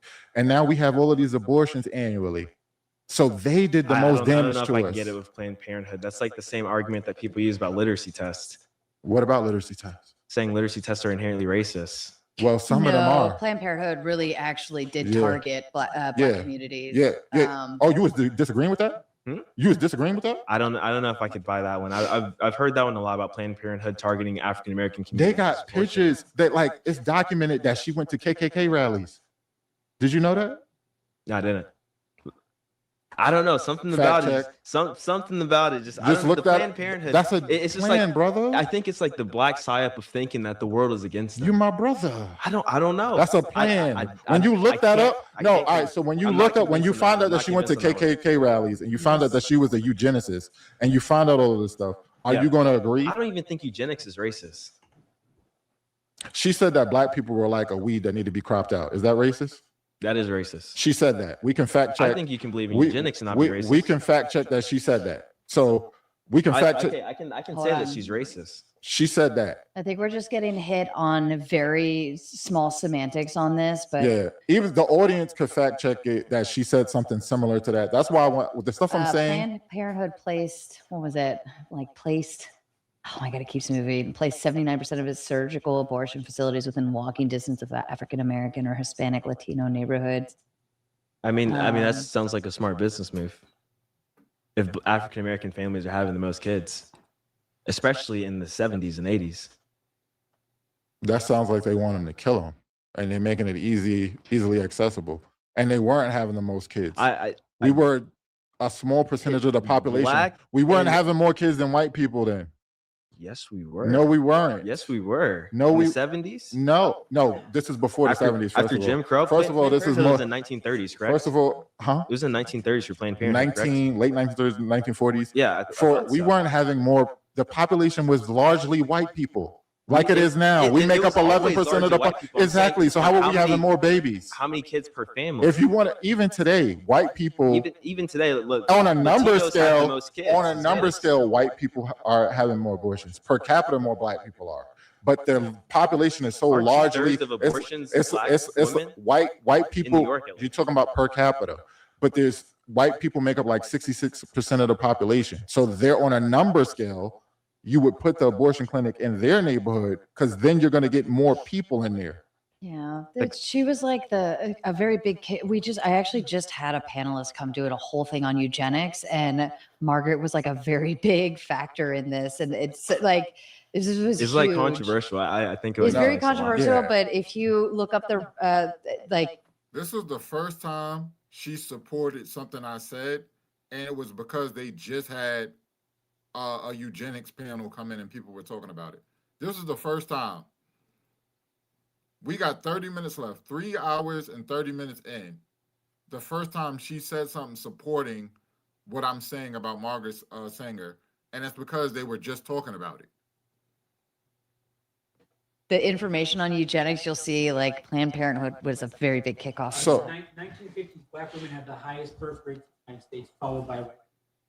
That's what I thought. We're having the most kids. So Is if you're that having birth the most rate? kids, if you're doing Planned Parenthood, you want That's to a put it where you're going to percentage, get the right? most. that's so the percentage Those are per people that capita, needed the most. percentage per capita, but not by the number. So if you say per capita, I we see were, it, I see it. yeah. So, and then you say, oh, 20 million black people were born. But then you look at the number Mhm. and then it still was 60 million white people born because they're that much larger of a population. So if you wanted to do it to say, oh, a smart business move, the most people walking through your door would be in a white neighborhood because they have the most babies. It wasn't that, it was racism, and it was systemically racist. And now that's one of the things plaguing the black community. Wouldn't you agree? Abortion, Planned Parenthood. Yeah. Absolutely. Again, like it didn't take away responsibility. So of you're not the going to get child. beyond systemic white supremacists being worse, or, destroying us. I more. think that we destroy each other now more, but those things that are in the past, you have to distance them from the past. How do we destroy each other now more? By killing each other physically. We physically destroy each other more. We put these things into the culture that you already know and that you acknowledge that are bad. Yeah. We don't take accountability for everything. We have conversations like this where we are so focused on things that don't directly affect us, but we'll use them as excuses of why we are complacent. So I'll say this, Adavier. Every culture destroys their own the most. Not at the rate that we do. No, but I'm saying Not at the rate every that we white do at people all. kill white people more. Black people kill black Look people at more. black You're and more black likely to crime. get If we killed go by into your crime race. statistics, you already know. Don't this go is to not- the crime statistics. Yeah, you don't want to it's do too that. much in No, my you don't favor. want to do that. What It's do you not in mean? your favor. 1/3 of African Americans are It's- being no, incarcerated. no. Statistically How do we speaking. get crime statistics in America? Are you going to say crime statistics are racist? No, how do we get them? Do you know? Do you know? Census. Do you know? Is that incorrect? Yes, because you got to tell me a specific database or something how we get it, how we collect it. Census. All right, so you don't know. So the uniform crime report. Do you know what that is?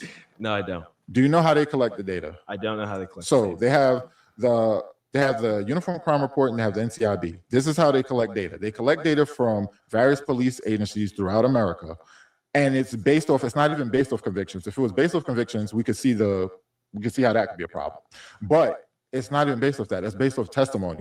So if You're based off of testimony? yeah, it's based off of because it's not based off convictions. So they have the data say a robbery was committed, and the NCIB includes everything under like if someone was committed if a robbery and then they got assaulted in a robbery, it's going to say robbery, assault. It's going to say everything. The UCR will include the highest charge. All right, and people can look this up, but it's based off testimony. So if someone, let's say I was robbed, and let's say I didn't know any better, and someone who looked like Bruno Mars was the person who did it, and I didn't know any better. I just see an afro, and because I have family members who resemble Bruno Mars.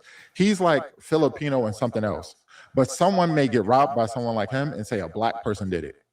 Then it's going to be inaccurate. I guess I'm trying to understand the point in this. Are you trying to Because say then the black data. people aren't No, disproportionately more violent? I'm trying to say that. It is law enforcement, not witness testimony, right? Because it's calling a kind of a flag on that one. But because the law enforcement takes. So she's trying to get away from a fact right now. She don't like what I just said because she know that hurts.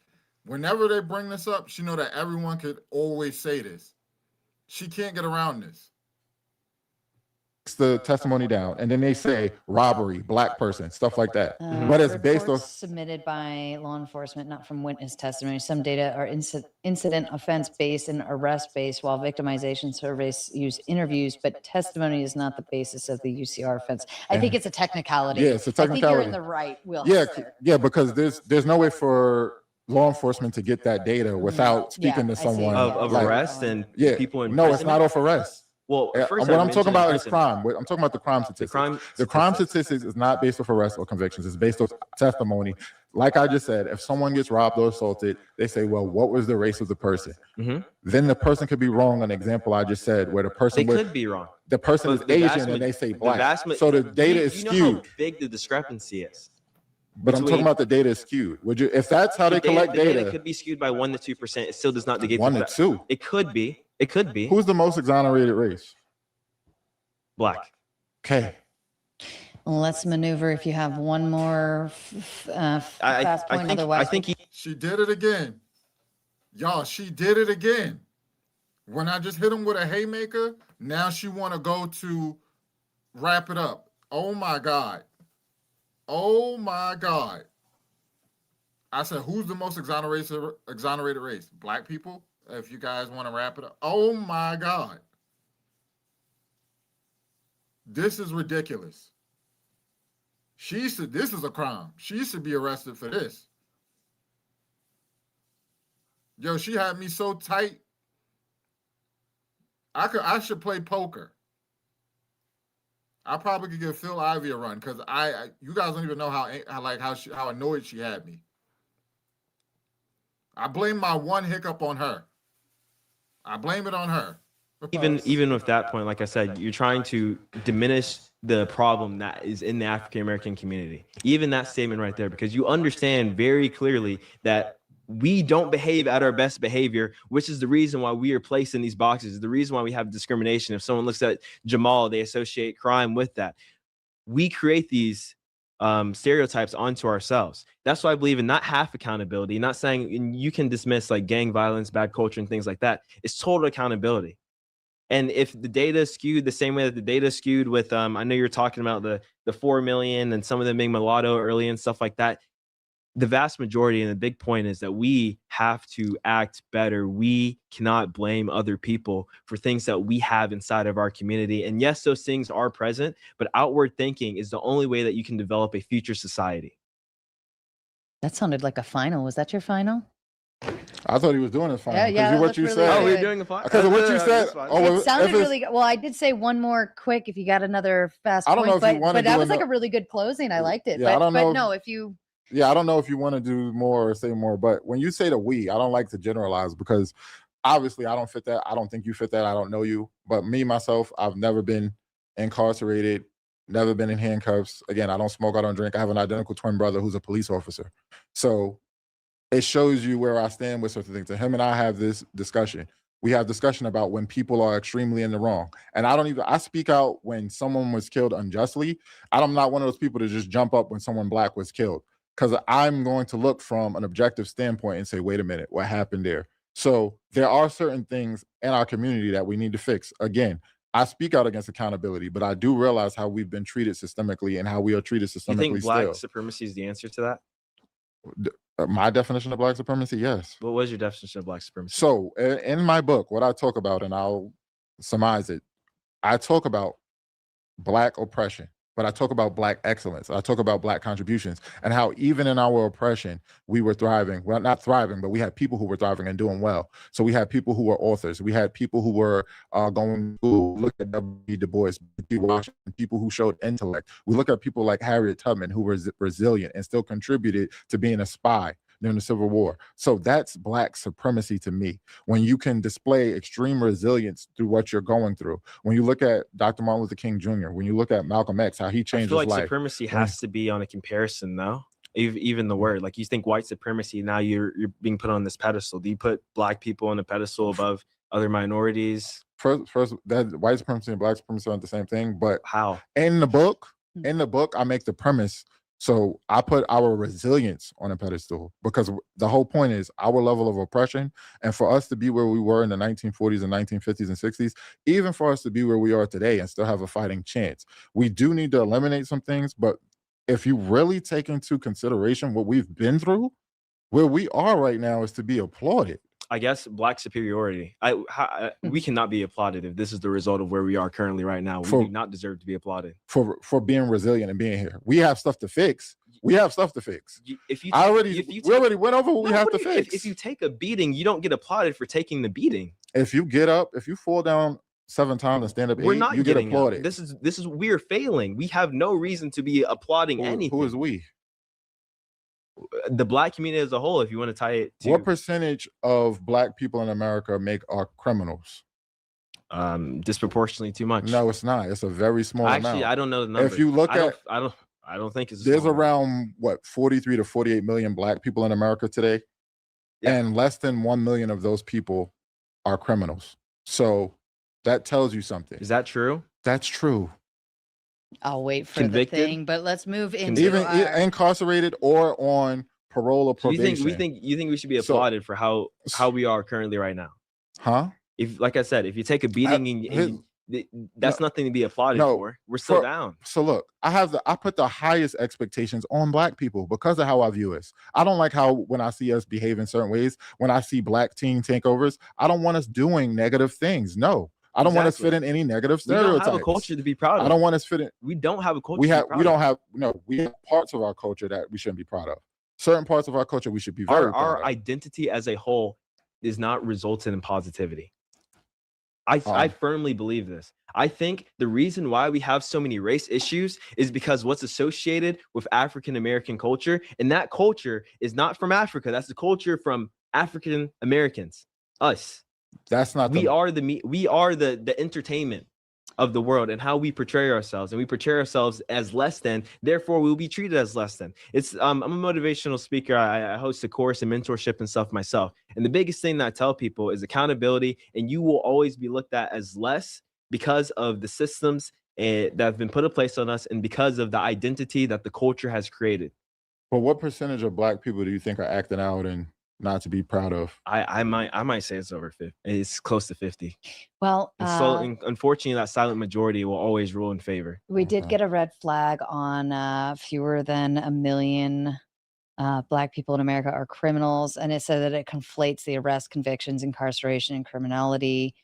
So it's kind of like a misleading statement or a claim. So I think you have to probably look at the actual data and pool like per capita and things like that. I think anybody could look that up. Convicted criminals, if I have a 33% chance to be arrested because I'm Black, that's insane. So she said something that was a lie. I'm just laughing at this point. Anybody can look that up. I'm like, you reading some fact checker, anybody can look it up. There's not 1 million Black people that are incarcerated. That's just dumb. You what? 33% chance to be arrested because I'm Black, because 1/3 of African Americans will be arrested at some point in their life. African American males. And 55% would be exonerated. All right, let's move into our closing statements, gentlemen, and go from there. Go ahead to you. Like I said, I believe in 100% true accountability. I think that African American culture is corrupt, and I think it's only getting worse because of conversations like these.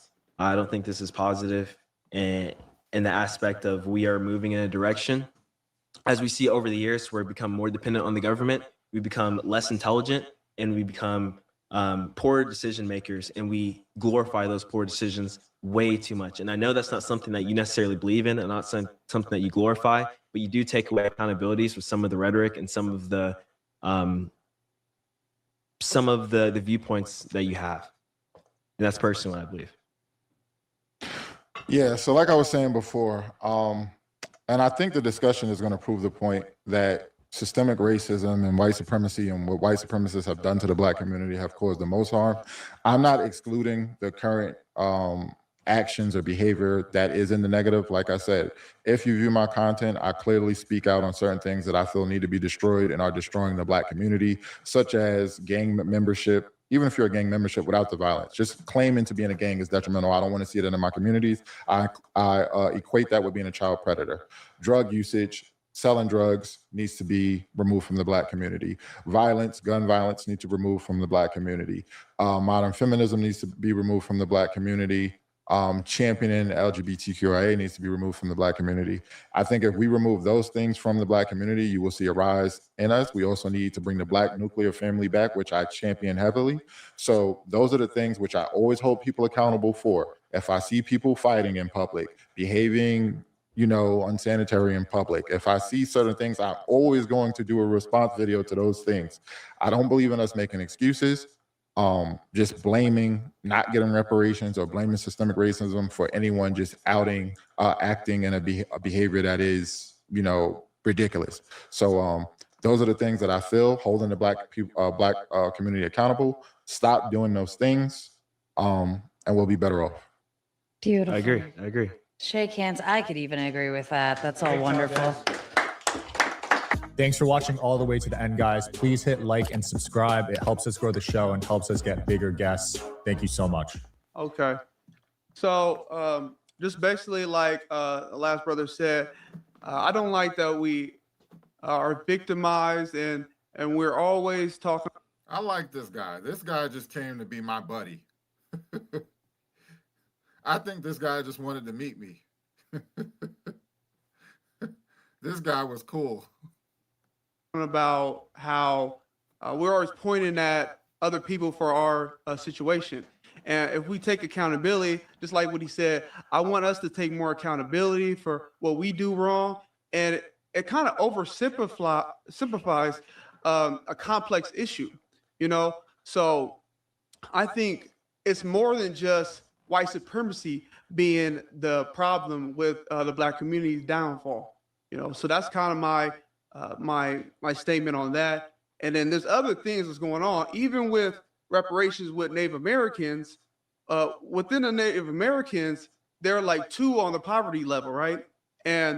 But they're really the smaller group than the Black community. Black community, there's more Blacks than Native Americans. So even with the reparations, they're still low on the totem pole, So I think it just enables, a lot of the their situation, Yeah. So Johnny, has white supremacy destroyed the Black community? I would say it is a cause, but it's not destroying it as a whole. I feel like we also destroy us as well. Like, Black on Black crimes, the ideologies of the rap music, it's going down people's throat all the time. And it really becomes negative, and it's really poisoning us, as a whole. When you say Black on Black crime, what do you mean by that? Blacks killing each other, in the street, gang violence, et cetera. Who kills white people the most? Which race? I believe it might be white. Who kills Asian people the most? Might be Asian, yeah. Okay, so it's a proximity thing. So I just want us to get that argument out the way. Yeah. So we do have things to fix in the Black community. I don't like the fact that Black people kill Black people, and if it were up to me, no one would be getting murdered. Because when it goes back to the whole argument that we had before, I believe in people not putting their hands on people and controlling their emotions and not getting violent. We don't live in a perfect society where people are not violent. People are going to be violent and not control their emotions. We know that that's a proximity thing, and people tend to live amongst their same racial group. When we talk about the music, I agree with the music. That's part of the things that's destroying the Black community, and I talk about that in my book. The ideologies in some of the music, where we talk about people being tramps and hoes and promoting, WAP and wet ass pussy and like that's something to do, and twerking and making it seem like, they just dancing and stuff like that. No, these are negative aspects in the music, especially when you talk about killing each other in the music and, I'm gonna do a drill, and then you naming real names, and then you got whole wars and beefs where people are going to piss on other people's graves and do things to antagonize them. That just leads to more violence. So I'm against all of that in our community. I'm against that. Gangs, like I said before, single parent households. I believe in a Black nuclear family, which that's why one of the reasons why I also am against the LGBTQIA, because then you're championing a father not present or a mother not present, and then both need to be present. We need the Black nuclear family to be at our strongest point. So you're never going to get me not talking about that, but we have to look at the systemic issues that were put in place that also contributed to where we are now, and were never fixed. There was never nothing to help it. And then some of the things that we're naming contributed to it. So like when we went over before how Margaret Sloan put Planned Parenthood predominantly in neighborhoods, and now we have the highest abortion rates per capita. When we look at mass incarceration and how during the crack epidemic there was large discrepancies between crack and cocaine, how you would get significantly more time for possession of crack than you would for cocaine. When we look at the man in the house law, how if they wanted to give you welfare benefits, a man couldn't be present, and there were black women who ate that up. These were things that were put in place by, from my stance, white supremacy, white supremacists, the American government, whether Democrat or Republican, that contributed to our destruction. Yeah, and I see during the Jim Crow era, the black marriages were the most out of all eras, during our journey, and when I see that, I believe as well, as black people, we are resilient. We make diamonds into pressure. When we're pressure, we make diamonds usually. And then when I see that, it's like, why were the black marriages more during the Jim Crow era? Because we stuck together. So that's what I was saying. During the Jim Crow era, we realized that the enemy was white supremacy. After the Jim Crow era, we were confused that the enemy was, you had modern feminism come in and say, black women say the enemy are men. Then you had LGBTQIA come in with Barbara Giddings and Harry Ham come in 1970. And then black people were like, the enemy is anyone who doesn't want gay rights. So when we look at all of that, this is part of the things that contributed to black people, how can I say, falling off, losing focus as to who the enemy was and what we needed to be fighting for. Fighting for our communities, fighting for the black family, sticking together. We stuck together to boycott. The Montgomery bus boycott lasted for over a year, where black people were carpooling, walking to work, riding bicycles, doing everything to get off a bus, to stick together and say, look, if you're not going to allow us to be treated fairly on a bus where we can say where we want to, we won't ride a bus. We stuck together. We don't do that now. We stopped doing that. We used to have communities where we stuck together, where you could go knock on your neighbor's door and borrow sugar. We used to have the communities where my mother and father tell me, like, look, if I got in trouble from a neighbor, they would bring me home and my parents would slap me up again. We don't have that now. If you in a neighborhood and you acting up and a parent touches you, and that kid goes home and tell their parent, you might get shot. So our culture has shifted from some systemic things that were put in place. We need to get back to what our culture was that allowed us to be great. That's what I argue. Yeah. Why do you believe? I also agree with you with the LGBT thing, right? So that, I think it destroys our community, why do you think the black woman perpetuates LGBT community? Because it's one of the tricks. It's one of the things that they could talk on. It's, you got black women who want to attach themselves to oppression. And then the more things you could stack on top of it, the better. So that's what's a victim Olympics. Just arguing that black people deserve reparations and we have been treated unfairly isn't a victim Olympics. That's just a fact. The victim Olympics is when people try to pile their forms of oppression. So you have people who will say, I'm black, that's one. I'm gay, that's two. I'm a woman, that's three. They're trying to stackpile the forms of oppression, which is not even true, especially it's not even going to equate to what black people have went through. If you're black first. You should argue for black rights and sticking together as black people and focus on black rights, the black fight, not intersectionality. I don't like anything that's intersectionality. So modern feminism makes it become an intersectionality movement, because then you got black women and white women, which the white women who were in charge of that, where you look at Susan B. Anthony and people like that, they didn't like black women. And that was a fight with white women against white men. That wasn't our thing. Mind your business. Then you bring in the LGBTQIA and you start fighting for that. When did black people get what we want yet? We haven't got our just due. We haven't built up our communities. We still fighting, coming out of slavery, out of Jim Crow. We need to focus on that. You lose focus and start fighting for too many things. Focus, stop fighting for too many things. I always use this analogy as a martial artist. It's easier to defend one person at a time. Even if you had to fight multiple people, you would want to fight them one behind each other, not one at the same time. Obviously, that increases the chances of you being defeated. It's an overload. Fight for one at a time, and you have to choose. And obviously, you should choose black, because the first thing you are is black before anything. If I know a baby is coming and I see the parents, before I know the gender or anything else, I know the baby's black. So yeah. Yeah, and then I know the feminism really really destroyed us as well, but it was more so a white woman thing, and then the black woman took it on and basically thinking it was our thing. Like they took it on and just like perpetuated that as well.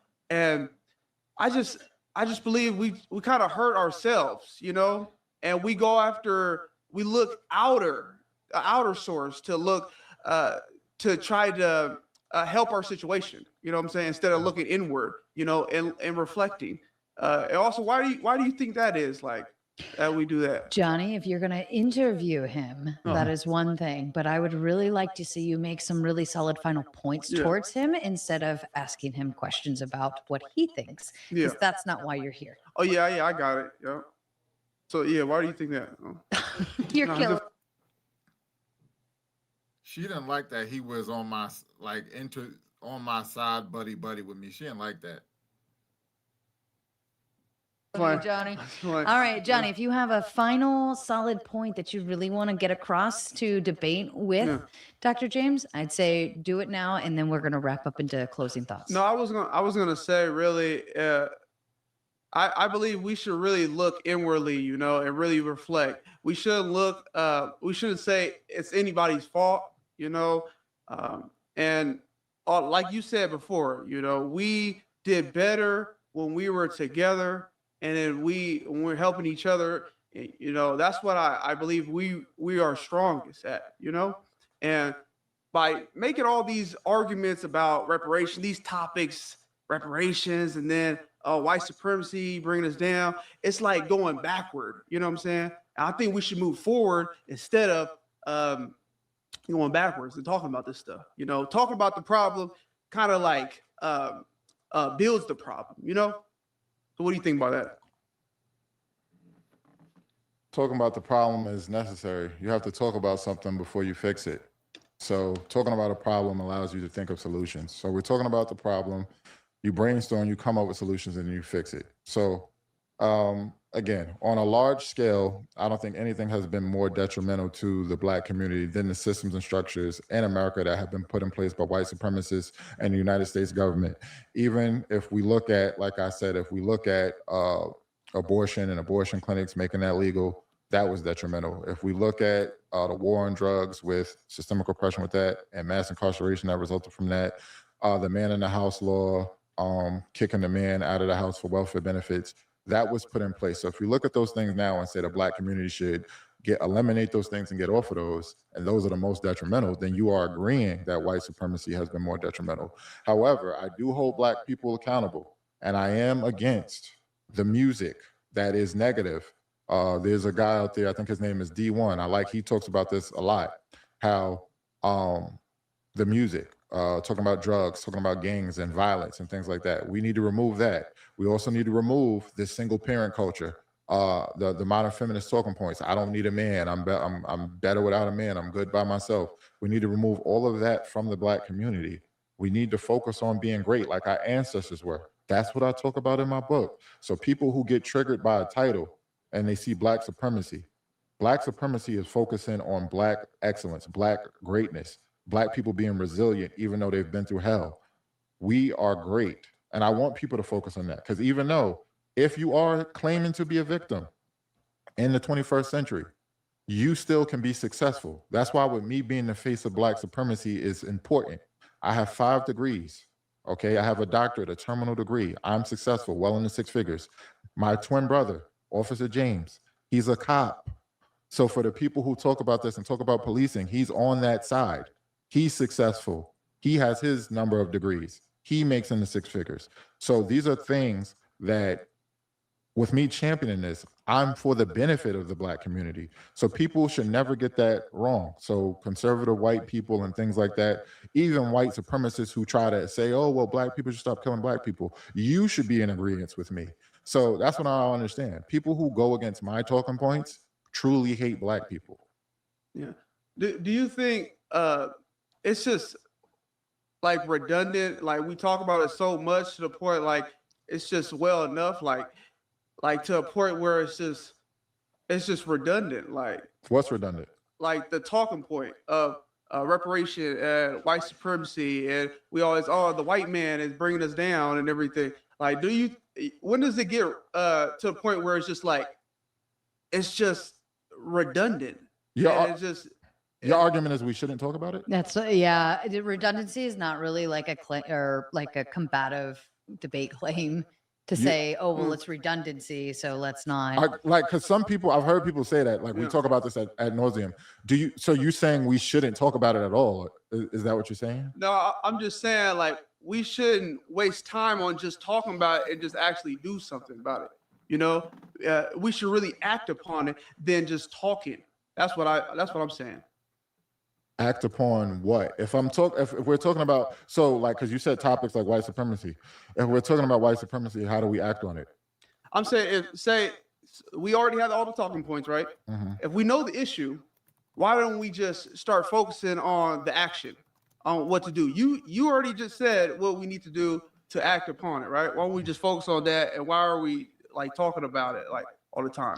And I'm You going know, to it's let making you redundant. answer that, and then we'll Yeah. move into closings. Well, that's hard to do because you have to, because now you're talking about an ideology. You have to look at the brain of people because that's causing their behaviors, the negative behaviors that need to be fixed within our community.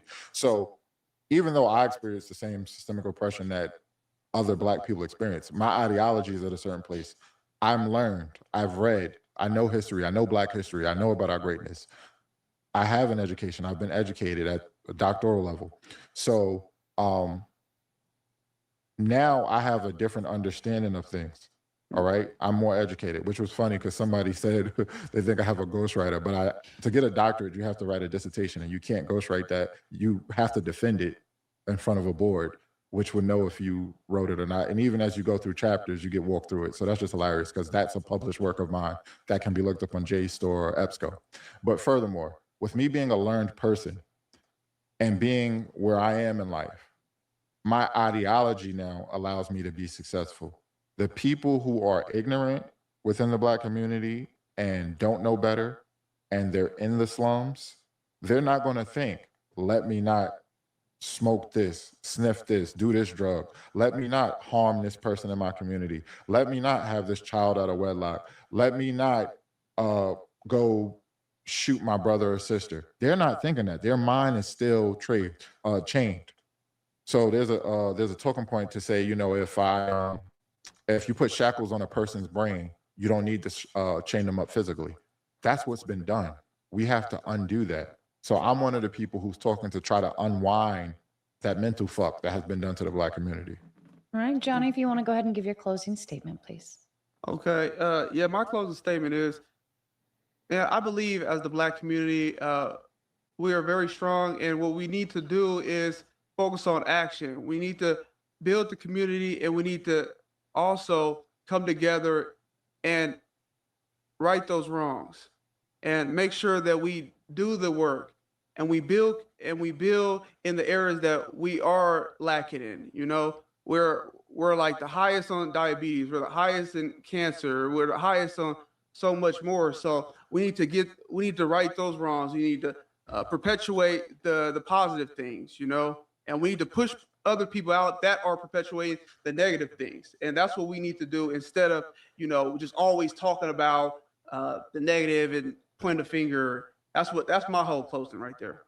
Thank you. Thank you. I think two things can be true. I do think we should talk about what was done historically, and I do think it's important for the youth and the Black community to never forget what was done to our community systemically. However, I do, and I talk about this in my book, Black Supremacy, that we do need to have better practices in terms of how we eat, have healthy eating practices, healthy cultural practices, remove negative music, remove gang culture, remove having child out of wedlock, having child at a young age. We need to practice financial literacy. When people say, well, what are the solutions? These are the solutions, but we have to start this on a national scale. It can't just be one person here and there saying like, oh, I'm not going to have it. I'm not going to have a child out of wedlock. I'm not going to harm this person. We have to come together as a community, and we can try to do this piece by piece. I'm a person who, I talk to the community. I'm an educator. I teach Black youth these things. I have financial literacy courses. I do different things to try to help my people, but we need to do it on a global scale. I also think we need to put more pressure on Black millionaires and billionaires to help with these things, because we need more groups and resources within the communities to make this become a thing on a larger scale. And the only way to do that is with finances, which is why this is why one of the reasons why I champion reparations. So again, it's about accountability. I don't exclude accountability from the Black community. We have several things that we need to fix, and I'm not going to blame that on just white supremacy. Like the music that we champion, like right now they got a song out. It's called Spin That Shit. Yeah. Terrible. I've spoken out against it. I speak out against the shit when you are promoting that scamming and boosting is a good thing, or it's not negative. Like where my scamming and boost is at, that should not be a song, and it should not be something kids are dancing to. So I speak out against all of these things specifically, but again, we have to it can't be just me, you, or D1 or a handful of people who are speaking out against these things. We have to make this become very, very large in our community. That's why I'm strategic when I call gang members child predators. In the Black community, we don't play that. You're a child predator, even in prisons, they'll kill you to get you out of here. We got to look at things like gang members the same way. If you're a gang member, you're a child predator. Yeah, I Thank agree. you, gentlemen. Let's get a handshake and then we can all get out of here. Thanks for watching all the way to the end, guys. It means a lot. Please click here if you want to watch the next episode. And please subscribe to the show. It helps us get more guests and helps grow the brand. All right, so that's it. And we out of here. So stay tuned to my Instagram and everything. We'll be doing these. Instagram, Facebook, everything. We'll be doing these. And yeah, share this. Tell people to subscribe to my YouTube. All of that. And I'll see y'all soon.